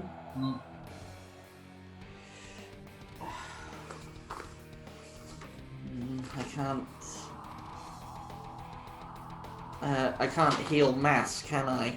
No. I wish I could. Fine, don't worry about Narlock, he's doing fine. He's still got half health. Well, I can't. If I move, he'll attack. I'm doing slightly better on health now, so yeah. Yeah. Yeah, I decided to remove that rule that healing potions work so many turns later. Yeah. Is it like you drank it and then you had to wait for your body to process it? Yeah, pretty much. Right, I'm going. Yeah, well, Tibbles is going. Are the wolves gone? No, the wolves are still there. 2 spectral wolves on you. Right, Tibbles is well, the one that was attacking Celadine is gone, isn't it? Yeah, that one's gone. Yeah, I'm actually in a relatively safe position, so Yeah. don't worry about me, worry about Right, doing as much damage as possible to him. Yeah, Tibbles is going for the nearest spectral that he can get. Okay, so he goes around and attacks the one that's actually behind you. 5. Miss. Whereas I'm going to. Yeah, I'm pissed. I'm going straight in with my blade again at Tuscal. Yep. No, that's a miss. What was it? 2. Yeah, that misses. To be honest though, I was actually going to apply this on blind retrospectively. You have just seen your pet drop, rise. I like the idea that you are spurred on for action. Roll with advantage. Roll with advantage. Oh. Come on, roll a 20. Oh, for God's sake! Miss. Oh. Worth a shot. Narlock, your turn. Okay. Based on what happens with my first turn, we'll decide what I do with the rest of my attacks. I'm not using my movement just yet. For the first one, deck. Oh! Oh god. Oh, Okay, God. let's try. Tell me what card I've used, and it will tell me where I'm drawing from, top or bottom, because I know what the top and the bottom card is, so it'll tell me which one I'm drawing. Come on, pull one that gives us a dragon. What have I used already? What card? What cards? Yeah. You draw from the top and the bottom, so he needs to know. You use the Ace of Hearts, the That- 9 of Diamonds. That's fine. It tells me where I'm drawing from. I think the Ace of Hearts is at the back. Yeah, I can see it here. That's okay. Yeah, So so far. that means the 10 of diamonds. What do I get? 10 of Diamonds. Yeah. You get 20 silver arrows. Nice. Oh, it's... Okay, let's see what this is. I'm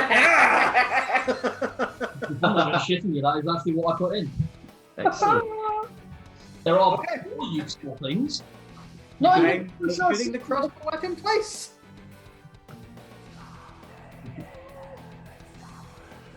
Okay, so what are you doing? Crossbow. So you are loading an arrow into a crossbow. Roll with Yeah. disadvantage. Oh, it's not a bolt, it's an arrow. Oh, it's an arrow. Okay. Okay. In that case, if it's arrows, I'll just stick with gun. Okay. I'll stick with gun. You've got one attack you can make. I have one attack I can make with this. Then I've got one. So it's like I've got. You That was one. both of your actions. Yeah, but remember I've got an extra 2. So I used one. Yeah, you used one to draw a card. This Yep. is your second action. So You're this- going off the fact that you can dual wield, which is what gives you 2 attacks. That is still one action. Okay. And it So- takes an action to draw a card. Okay, so I took an action to draw a card. I'm taking one to use gun. So I still have my secondary one from Steed. No, that is your secondary one from speed. Oh, okay, alright. Can I use my movement? You can. Okay, because I'm going to try and sneak up behind him. So I will take the robe I'm wearing, just throw it over my head and duck down to sneak behind him after I'm done with gun. Well, that's not good. 1. Yep. Oh. The gun jams. Ah. You will have to take an action to clean it before you can use it again. Okay. You need one of those bows like Hawkeye has, which he just pulls out of his pocket. I sneak over. As I sneak over, I am drawing my dagger and sword ready, because I know I'm probably just going to have to go with this now. Absolutely fine.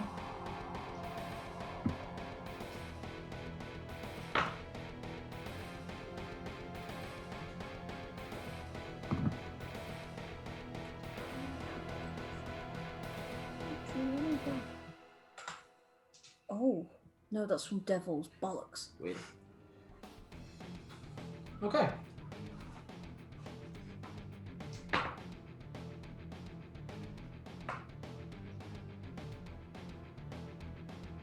Okay. Both of the shadow wolves pop back in, the 2 that were killed. Yeah. One Celadine, What? one between. That was where it was killed.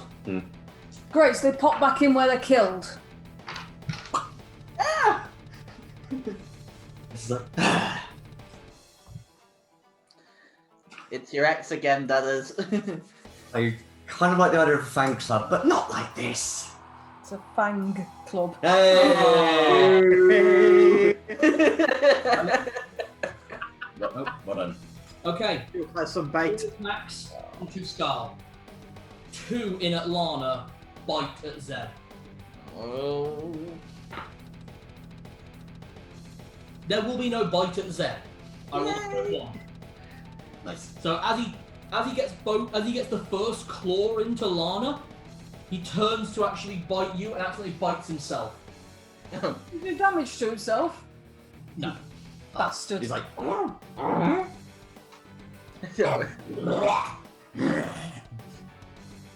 But he does hit Lana once.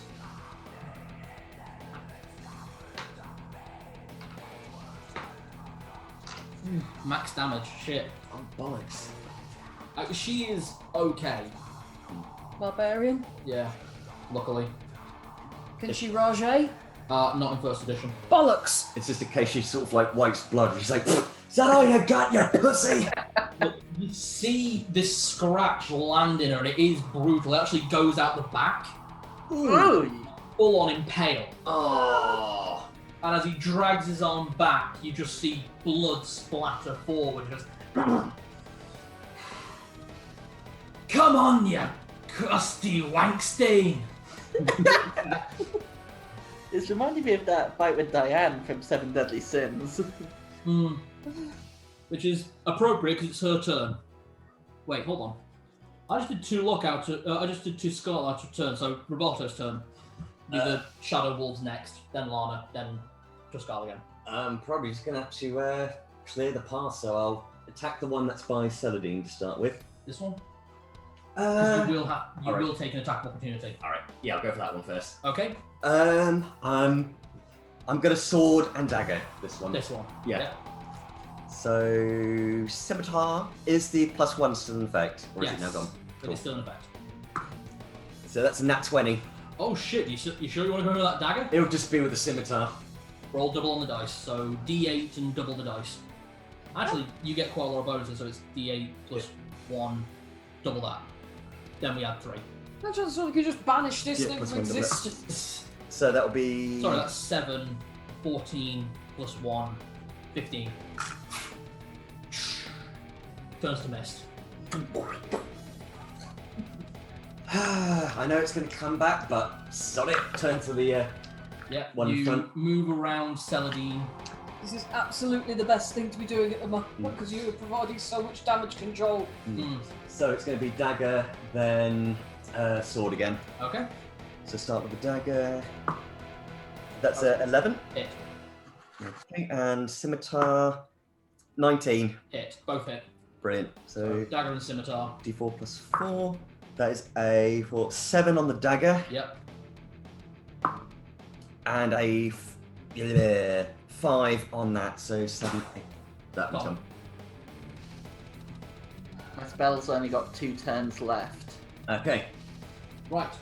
Because I did that out of turn, they're not going to reappear this turn. I kind of screwed up on that. So it is their turn, and the one from the corner rushes in at Roberto. Oh, hey, babe. So 1 on Roberto, 1 and 2 on Zed. Roberto gets hit, Ow. 25. Zed does not. 65.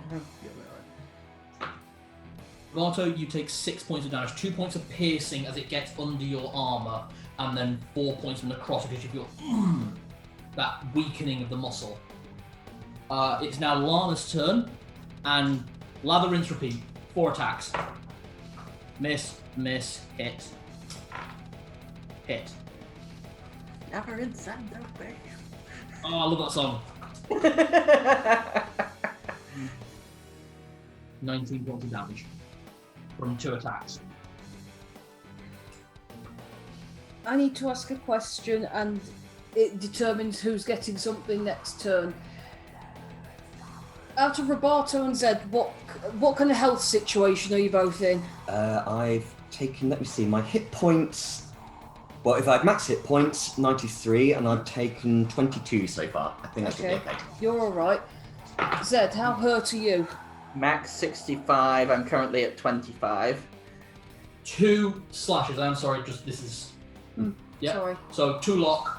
Sorry, to skull. Why the fuck do I keep doing that? Sorry. To skull, 2 slashes on Lana, bite on Zed, all 3 connect. Bollocks.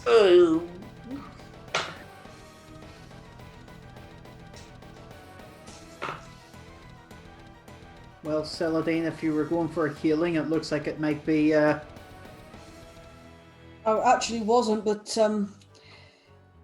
it's okay. It's okay. This doesn't change too much.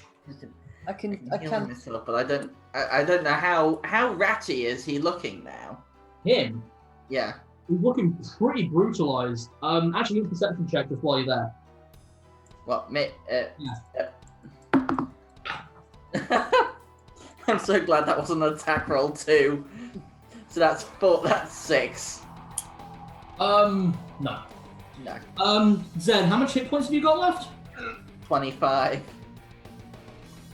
Good. You have 7 hit points left. And I need you to make a Constitution saving throw against poison, beating a 13.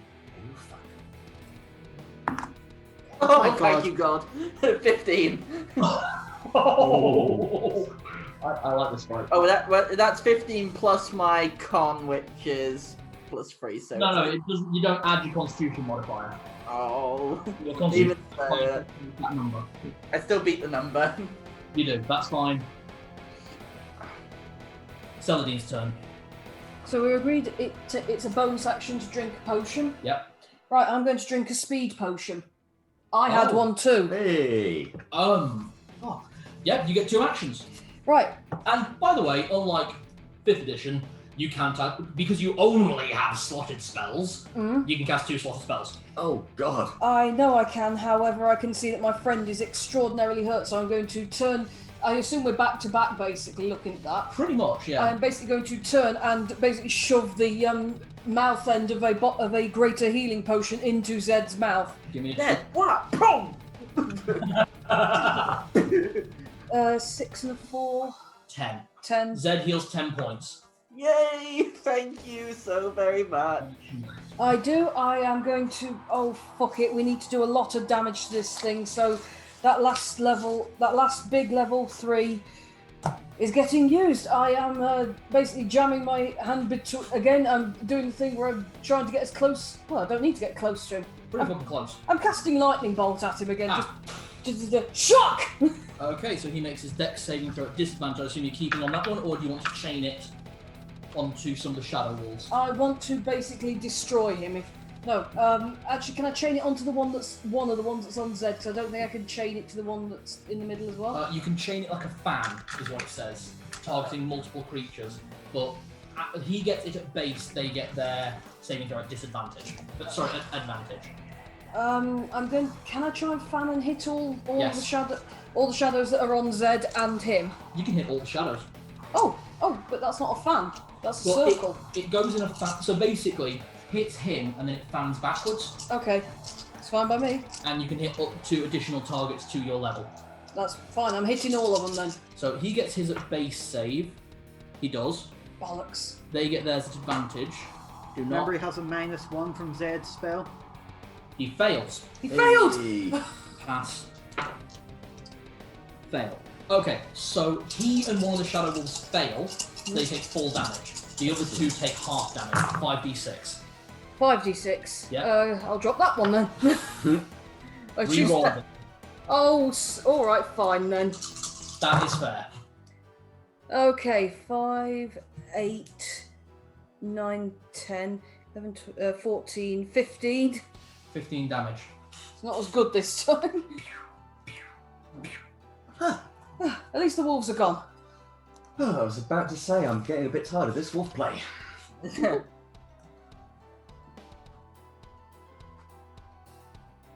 That was my last level 3. It was. Okay. That was Celadine's turn. We now have Zed's turn. Okay. So, I'm going to go in for another swing as Tibbles goes in to bite. And just yell, "Everyone with all you've got!" Okay! Hit him. Hit the skull with everything you have. Oh, 17! Nice. Hit.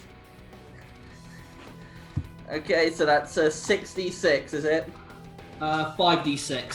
5d6, sorry. 5d6 plus 3. Damn it. 12. 13 plus 3, was it? 13 plus 3? 16. Yeah. Yeah, 16. And Tibble's 7? Miss. Oh. Is that even with his plus 1? Yeah. So, you do 5d6 plus 3 damage. Yeah. How much did you do? It was 16, was it altogether? Yeah, 16. 16 radiant damage. Okay, he is looking on death's door. Cal, I have a question before it comes to my turn here. Absolutely, sir. Do potions of state stack? You might explode. it's like drinking 100 cups of coffee. You go through that whole thing like Fry. We are nearly there at this point, so yes, I'm going to use my bonus action to drink another one, and then I can make 6 attacks with between my sword and dagger. You might. It's his turn. When it's your turn, you are allowed. It's his turn. It is your turn, right? I kind of feel you might. I think at the end of this combat, you might need to make a con save so your heart doesn't explode. He's drunk 4 Monster Energy drinks. To quote my favorite robot from Fallout 3, "Whoa, Nelly, here I come, you commie bastard!" I'm just thinking, I don't know if anyone's seen the video, the mod, a guy basically playing against a Khajiit, but he's added in the skooma effects, but he kept piling it all up until the point it was flying. Yeah. And it was playing very, very fast, high-pitched Sonic the Hedgehog music. Oh, Well, God. he doesn't know I'm there, so my first attack is a sneak attack. Hold on. Uh-oh. I will. Yeah, I think he's Working out if you can even drink 2. He can drink 2 potions. He might and now there's die. a follow-up roll before whatever happens. No problem.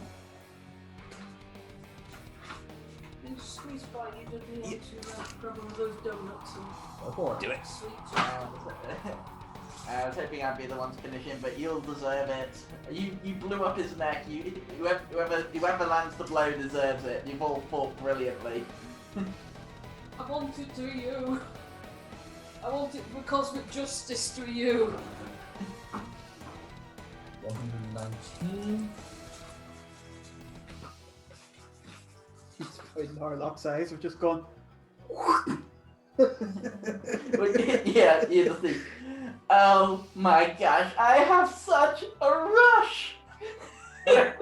Narlock, I need you to make a D100 roll. Oh boy. Oh, it's getting fun. I have referenced this previously in the game, so what happens. 17. What's happened to him? You got fucking lucky. Immiscable. 1 potion is cancelled, but the other remains normal. You still have 2 actions this turn. Oh. That's fine because I normally have 2 from my double attack. So does that give me 4 total? It will give you 4 melee attacks. The first Okay. one. All right. Okay. And one is just the first one will be a sneak attack. The first attack that connects will be the sneak attack. So we'll do triple damage. Okay. So that's just giving you the roll plus next one. That's 14. Hit. 13. Miss. 14. Hit. 14. So you get sword with sneak attack, sword dagger. Yeah. You missed with the second dagger attack. Okay. So that is. Oh, that's D8 actually for a large enemy.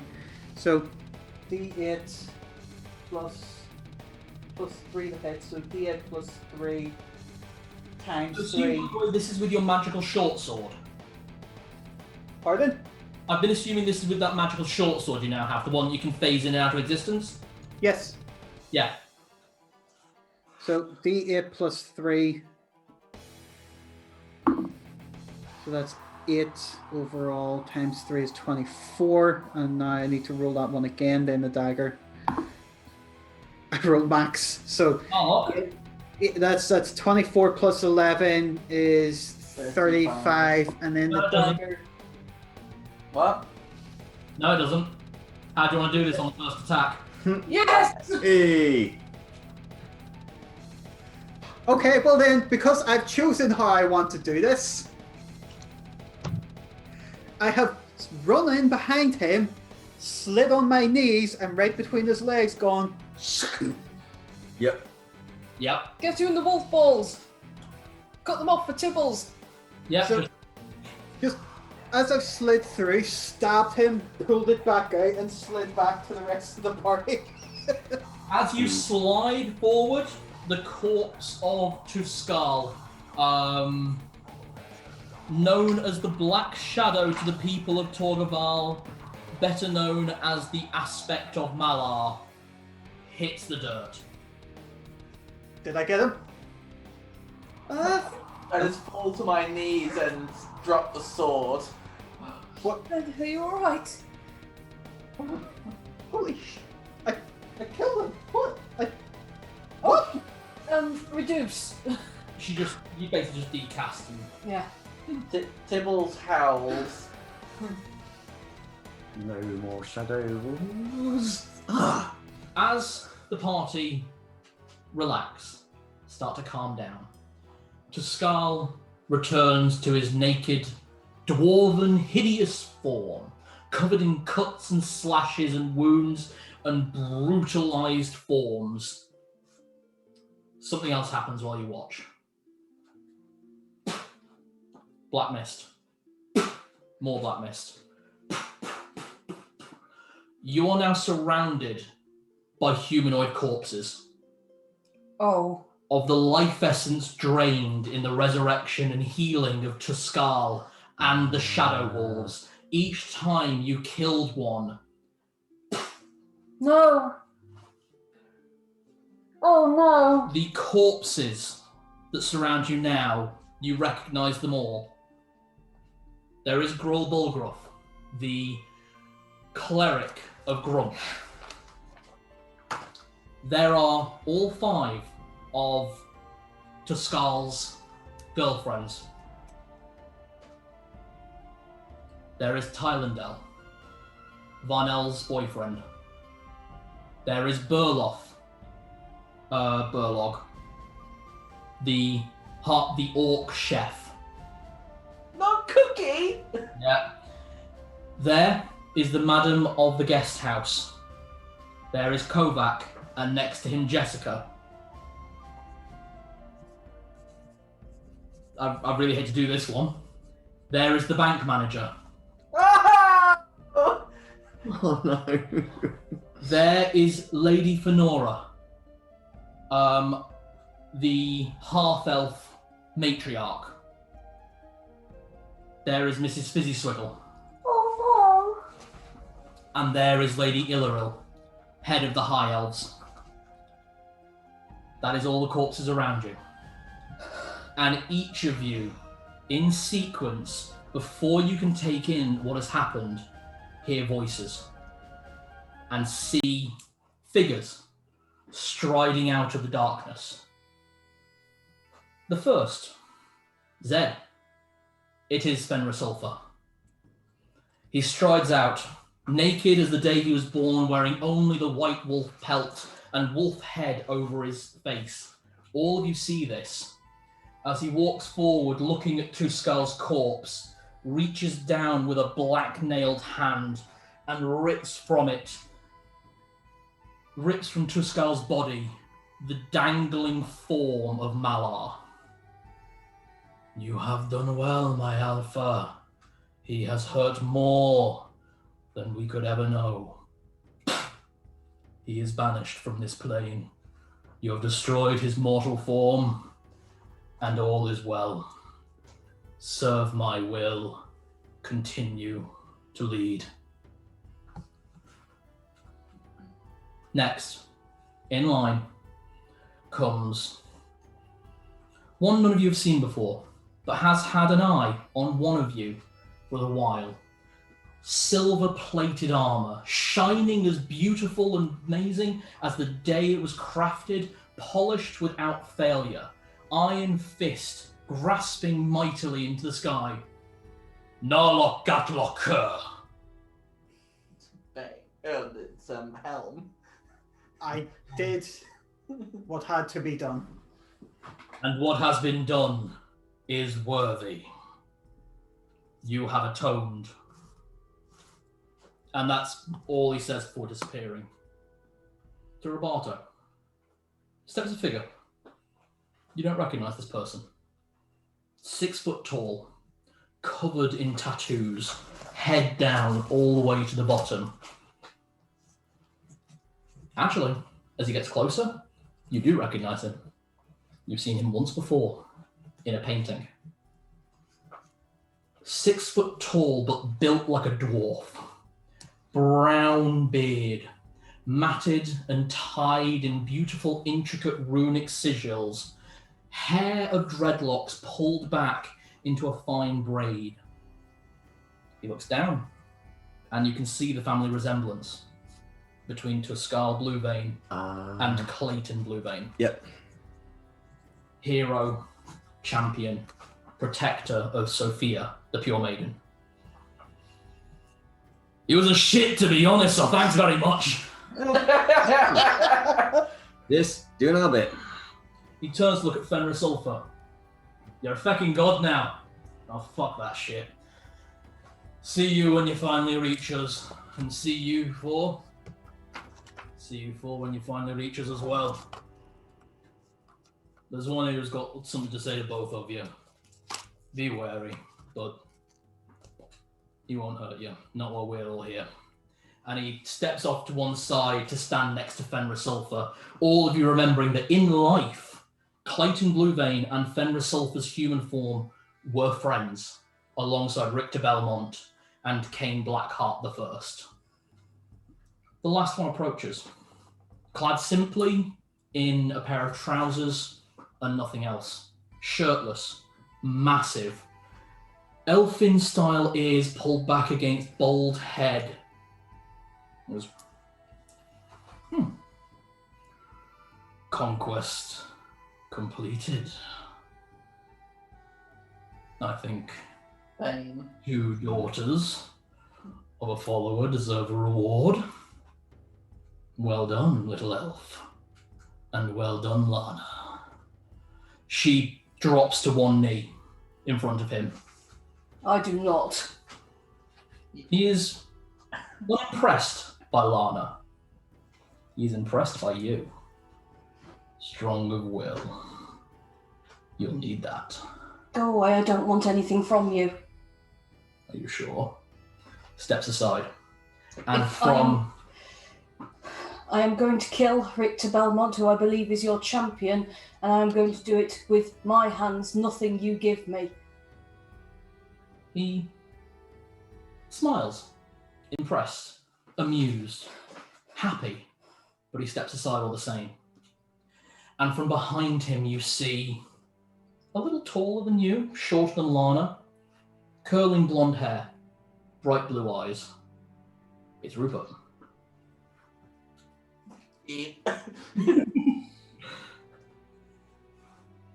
Just kind of round, taps to a skull with his foot.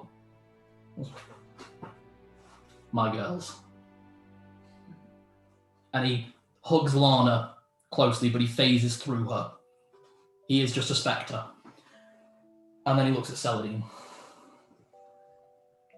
I'm sorry I didn't know you were born. I'm sorry I couldn't be there for you. And I'm sorry that I died, bringing you a friend.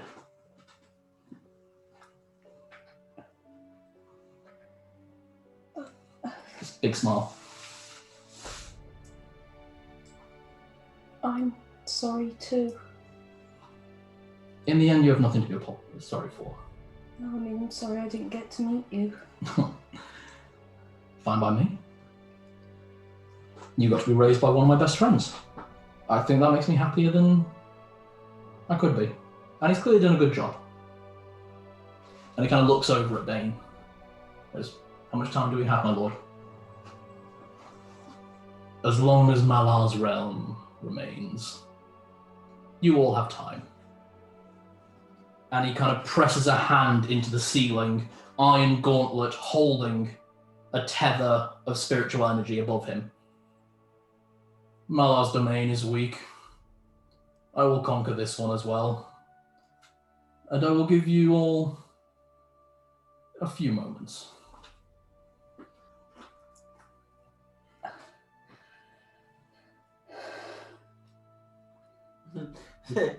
Rupert's just happy to see you, to be honest, and happy to see Lana again. It's like, my travelling companion. How have you been?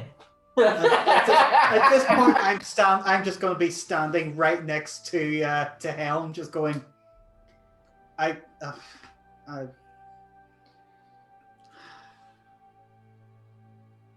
Honestly, Rupert, I don't know what to say. You've got nothing to say. Honestly, if what had happened hadn't happened, it would have happened the same way. Hold out a hand, just. He goes to shake your hand, and then pulls back and does that. I should have expected as much. I know you would have taken my treasure if you had the chance. And you would have done this. You did the same to me. You took my daughter and my ring. I am looking after her.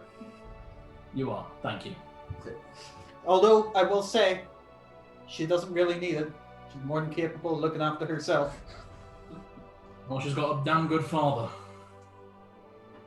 Eldor is Which powerful. Which one? Good point. Yeah, Tibbles isn't going to give you the eyes anymore. He knows what you did, but you're forgiven. You've literally just had forgiveness from the person you did it to. I think that counts. Yeah. And he's not touching you either. He's not what? He's not out at you. Either.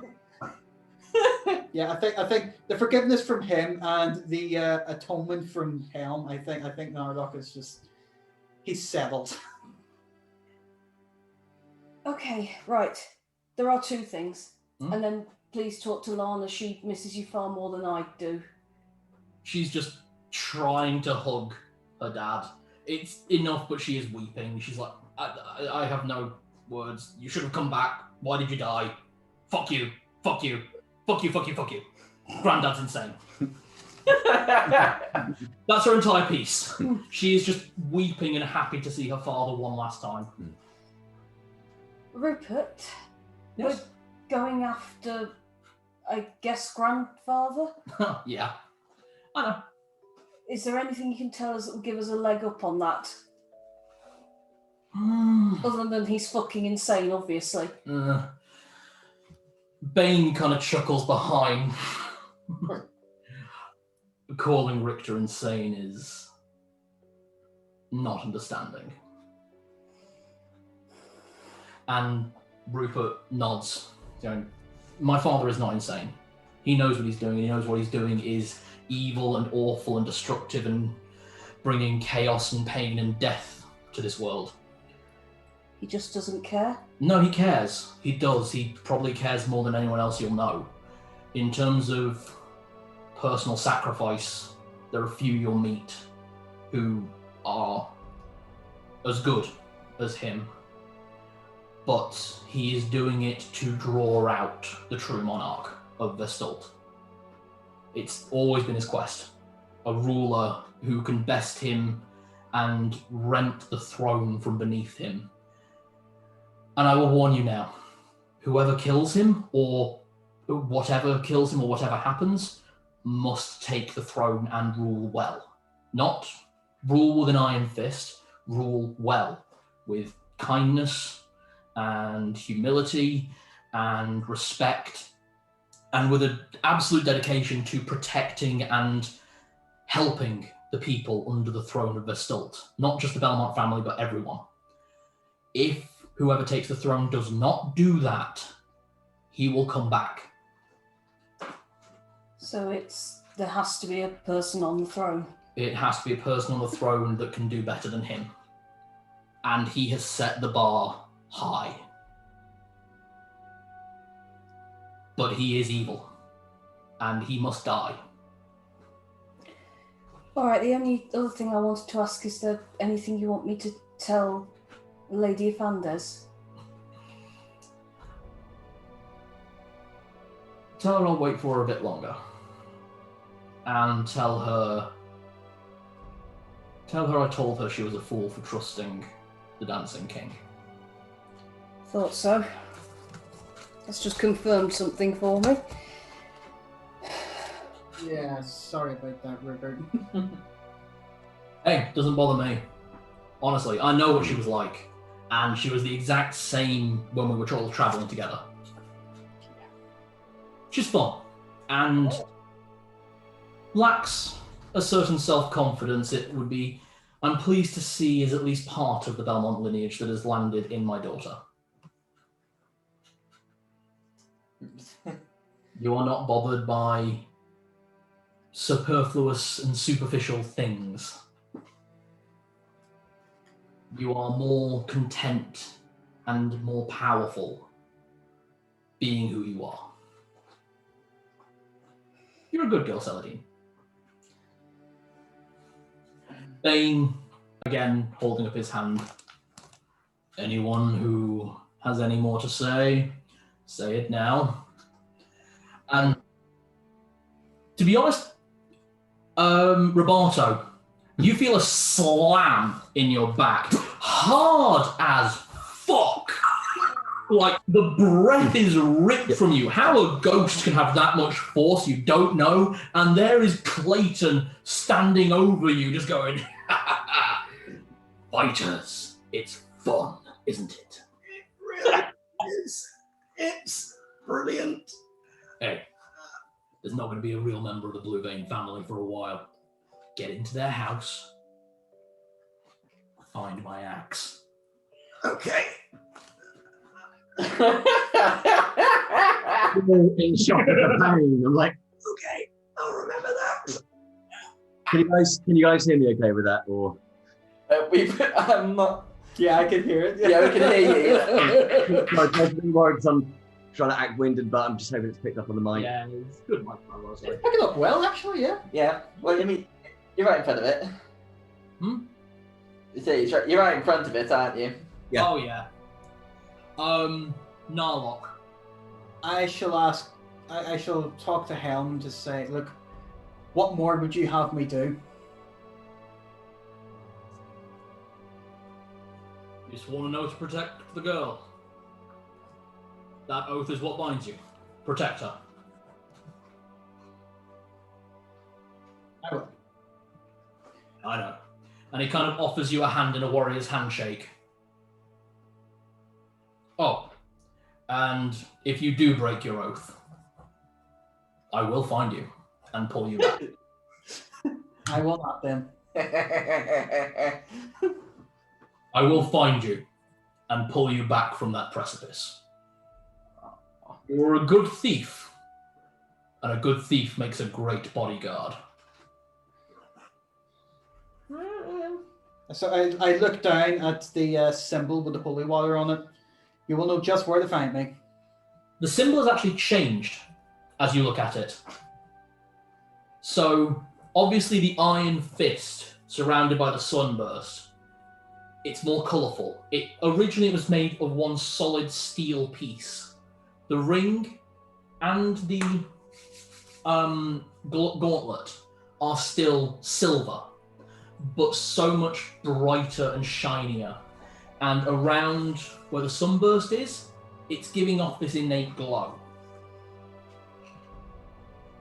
The necklace is now a true holy symbol. It's not just a symbol of your religion, it is an absolute holy symbol in the same way as the symbol of Fenris Sulfur is to Zed. And you may use this in darkness to cast light. Yay! I know it's not that useful for a party or with dark vision, but... I just sort of go to Zed. Very nice, very nice. Well, someone's happy. Let's look. Yeah, don't worry. Zed. Yeah, I move over to Fenris. So the Black Wolf is gone now. He is banished from this realm. You have done well, my alpha. that just leaves you now, doesn't it? To free you. Find me. Break what I could not solve. Where you were in Braila, where under a mountain. Where can you at least tell me where? Beneath the city streets. City, right. Braila's one of the places that's the country and the city, isn't it? Yeah. Go to of the country of our birth. Find me beneath the city streets. And I look. My eyes trace around the corpses as well. Is there nothing that can be done for them? They have all passed on, but these are the victims, and the only victims. Everyone else inflicted is cured. Many will take years to fully recover. Others will never truly be themselves again, but they will all be alive. They will all have more chances. This is the best we can hope for. I guess now I best. But when we go back, I've got to sort out your temple again. The temple of bricks and mortar. Do with it what you will. I'll see you soon, my lord. I expect it. And when you find me, prove that you are the Alpha, and you will have this. And in his hand appears a great sword, 10 feet long, inscribed with symbols of the moon and wolves braying. Is it kind of glancing in awe at it. You're literally turning me into Fenris, aren't you? Weedy little thing that wields a blade that... I would say I'm more turning you into Artorias of the Abyss. Nice. So, well, if I earn it, I truly would. I truly will have earned the right to serve you. There will be 2 times. I tell you that now. 2 times where you must face the Guardians. Myself, Clayton. Blackheart the First. He points down into the roots, as if below the ground. Blackheart? And the last one. The one you must kill first, the last one still alive. Slay him, send him to us, and then prove that you 4 are more powerful than us. And then, and only then, will you be able to end the Dancing King's reign of terror. That's all I was going to ask anyway, actually. So I nod and then step back to the centre with the others. My last thing, I'm going to go and try to hug Rupert, but probably just go straight through and land on Lana and realise I'm hugging her instead. You do. Which is quite a nice thing, actually. And then you see a green hand reach out and touch Rupert's shoulder, and he is now hugging both of you. Oh. Rupert, it is time. Yes, my lord. And he gives you both a hug and kiss on the head. Goes, don't join me too soon, neither of you. Banehold's nice, but the real world's better. And one by one, each of the lesser gods and spirits leave, saving only one. Bane.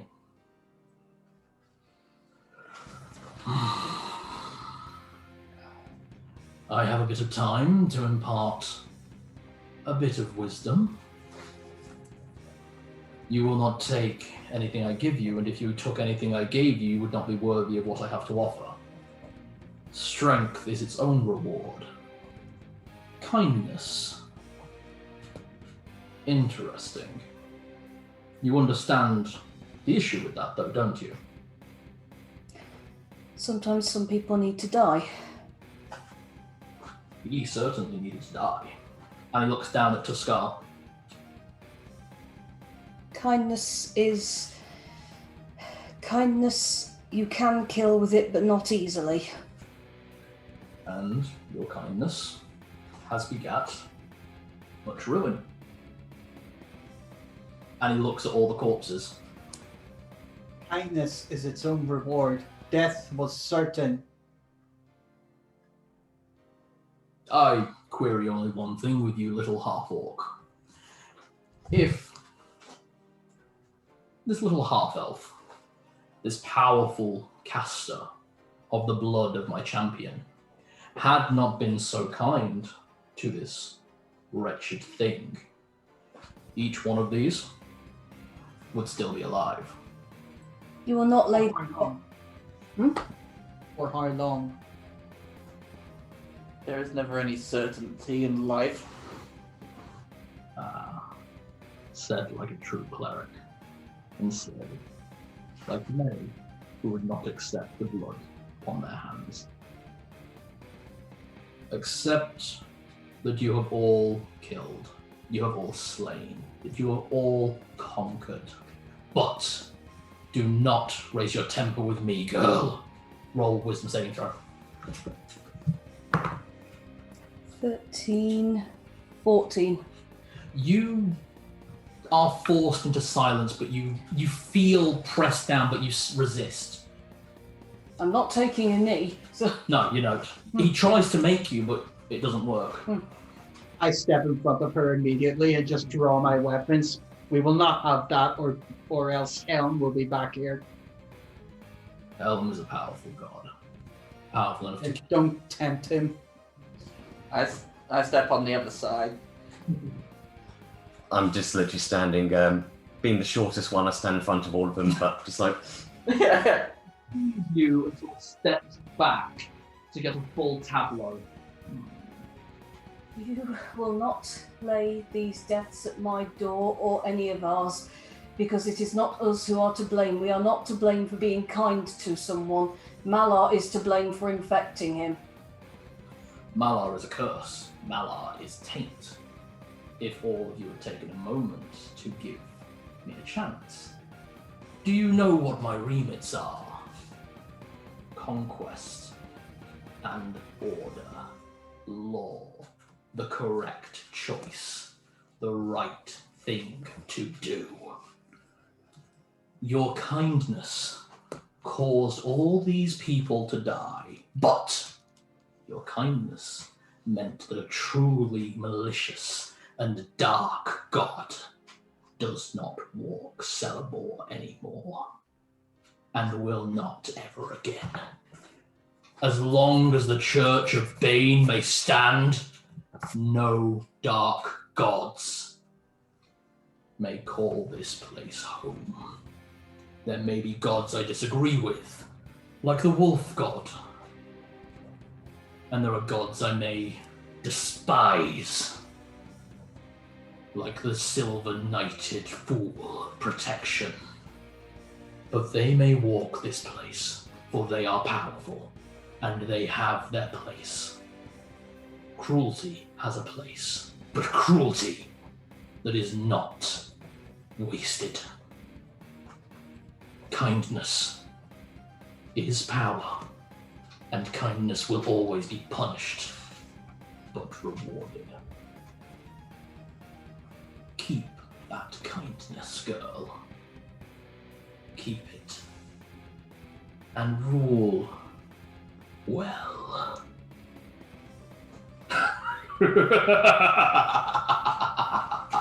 And all of you are back in Torgu'Eval. Yeah, you go. It's, yeah. Ooh, a little bit of performance art there. Is everyone alright? Yep. Fine. Enjoying that's big time. That's it. So I was also asking in character as well. Yeah, you were asking in character. Because we were just like, oh, we're back here, what the fuck? And we kind of stood in the centre of the ring again. You're stood in the centre of the ring. All 5 of you and Tibbles. The corpses are around you as well. They're here as well. And as soon as they appear, the guards rush forward, cover the bodies with sheets, cover them with their capes, everything. Guards rush to you 5 and just like, come on, let's get you guys out of here. What happened? You were stood there talking to Tuscal and then this. Yeah. Back to the barracks. This must be said. This must be said in private. Yeah. Yes. And that is where we're going to end today's session.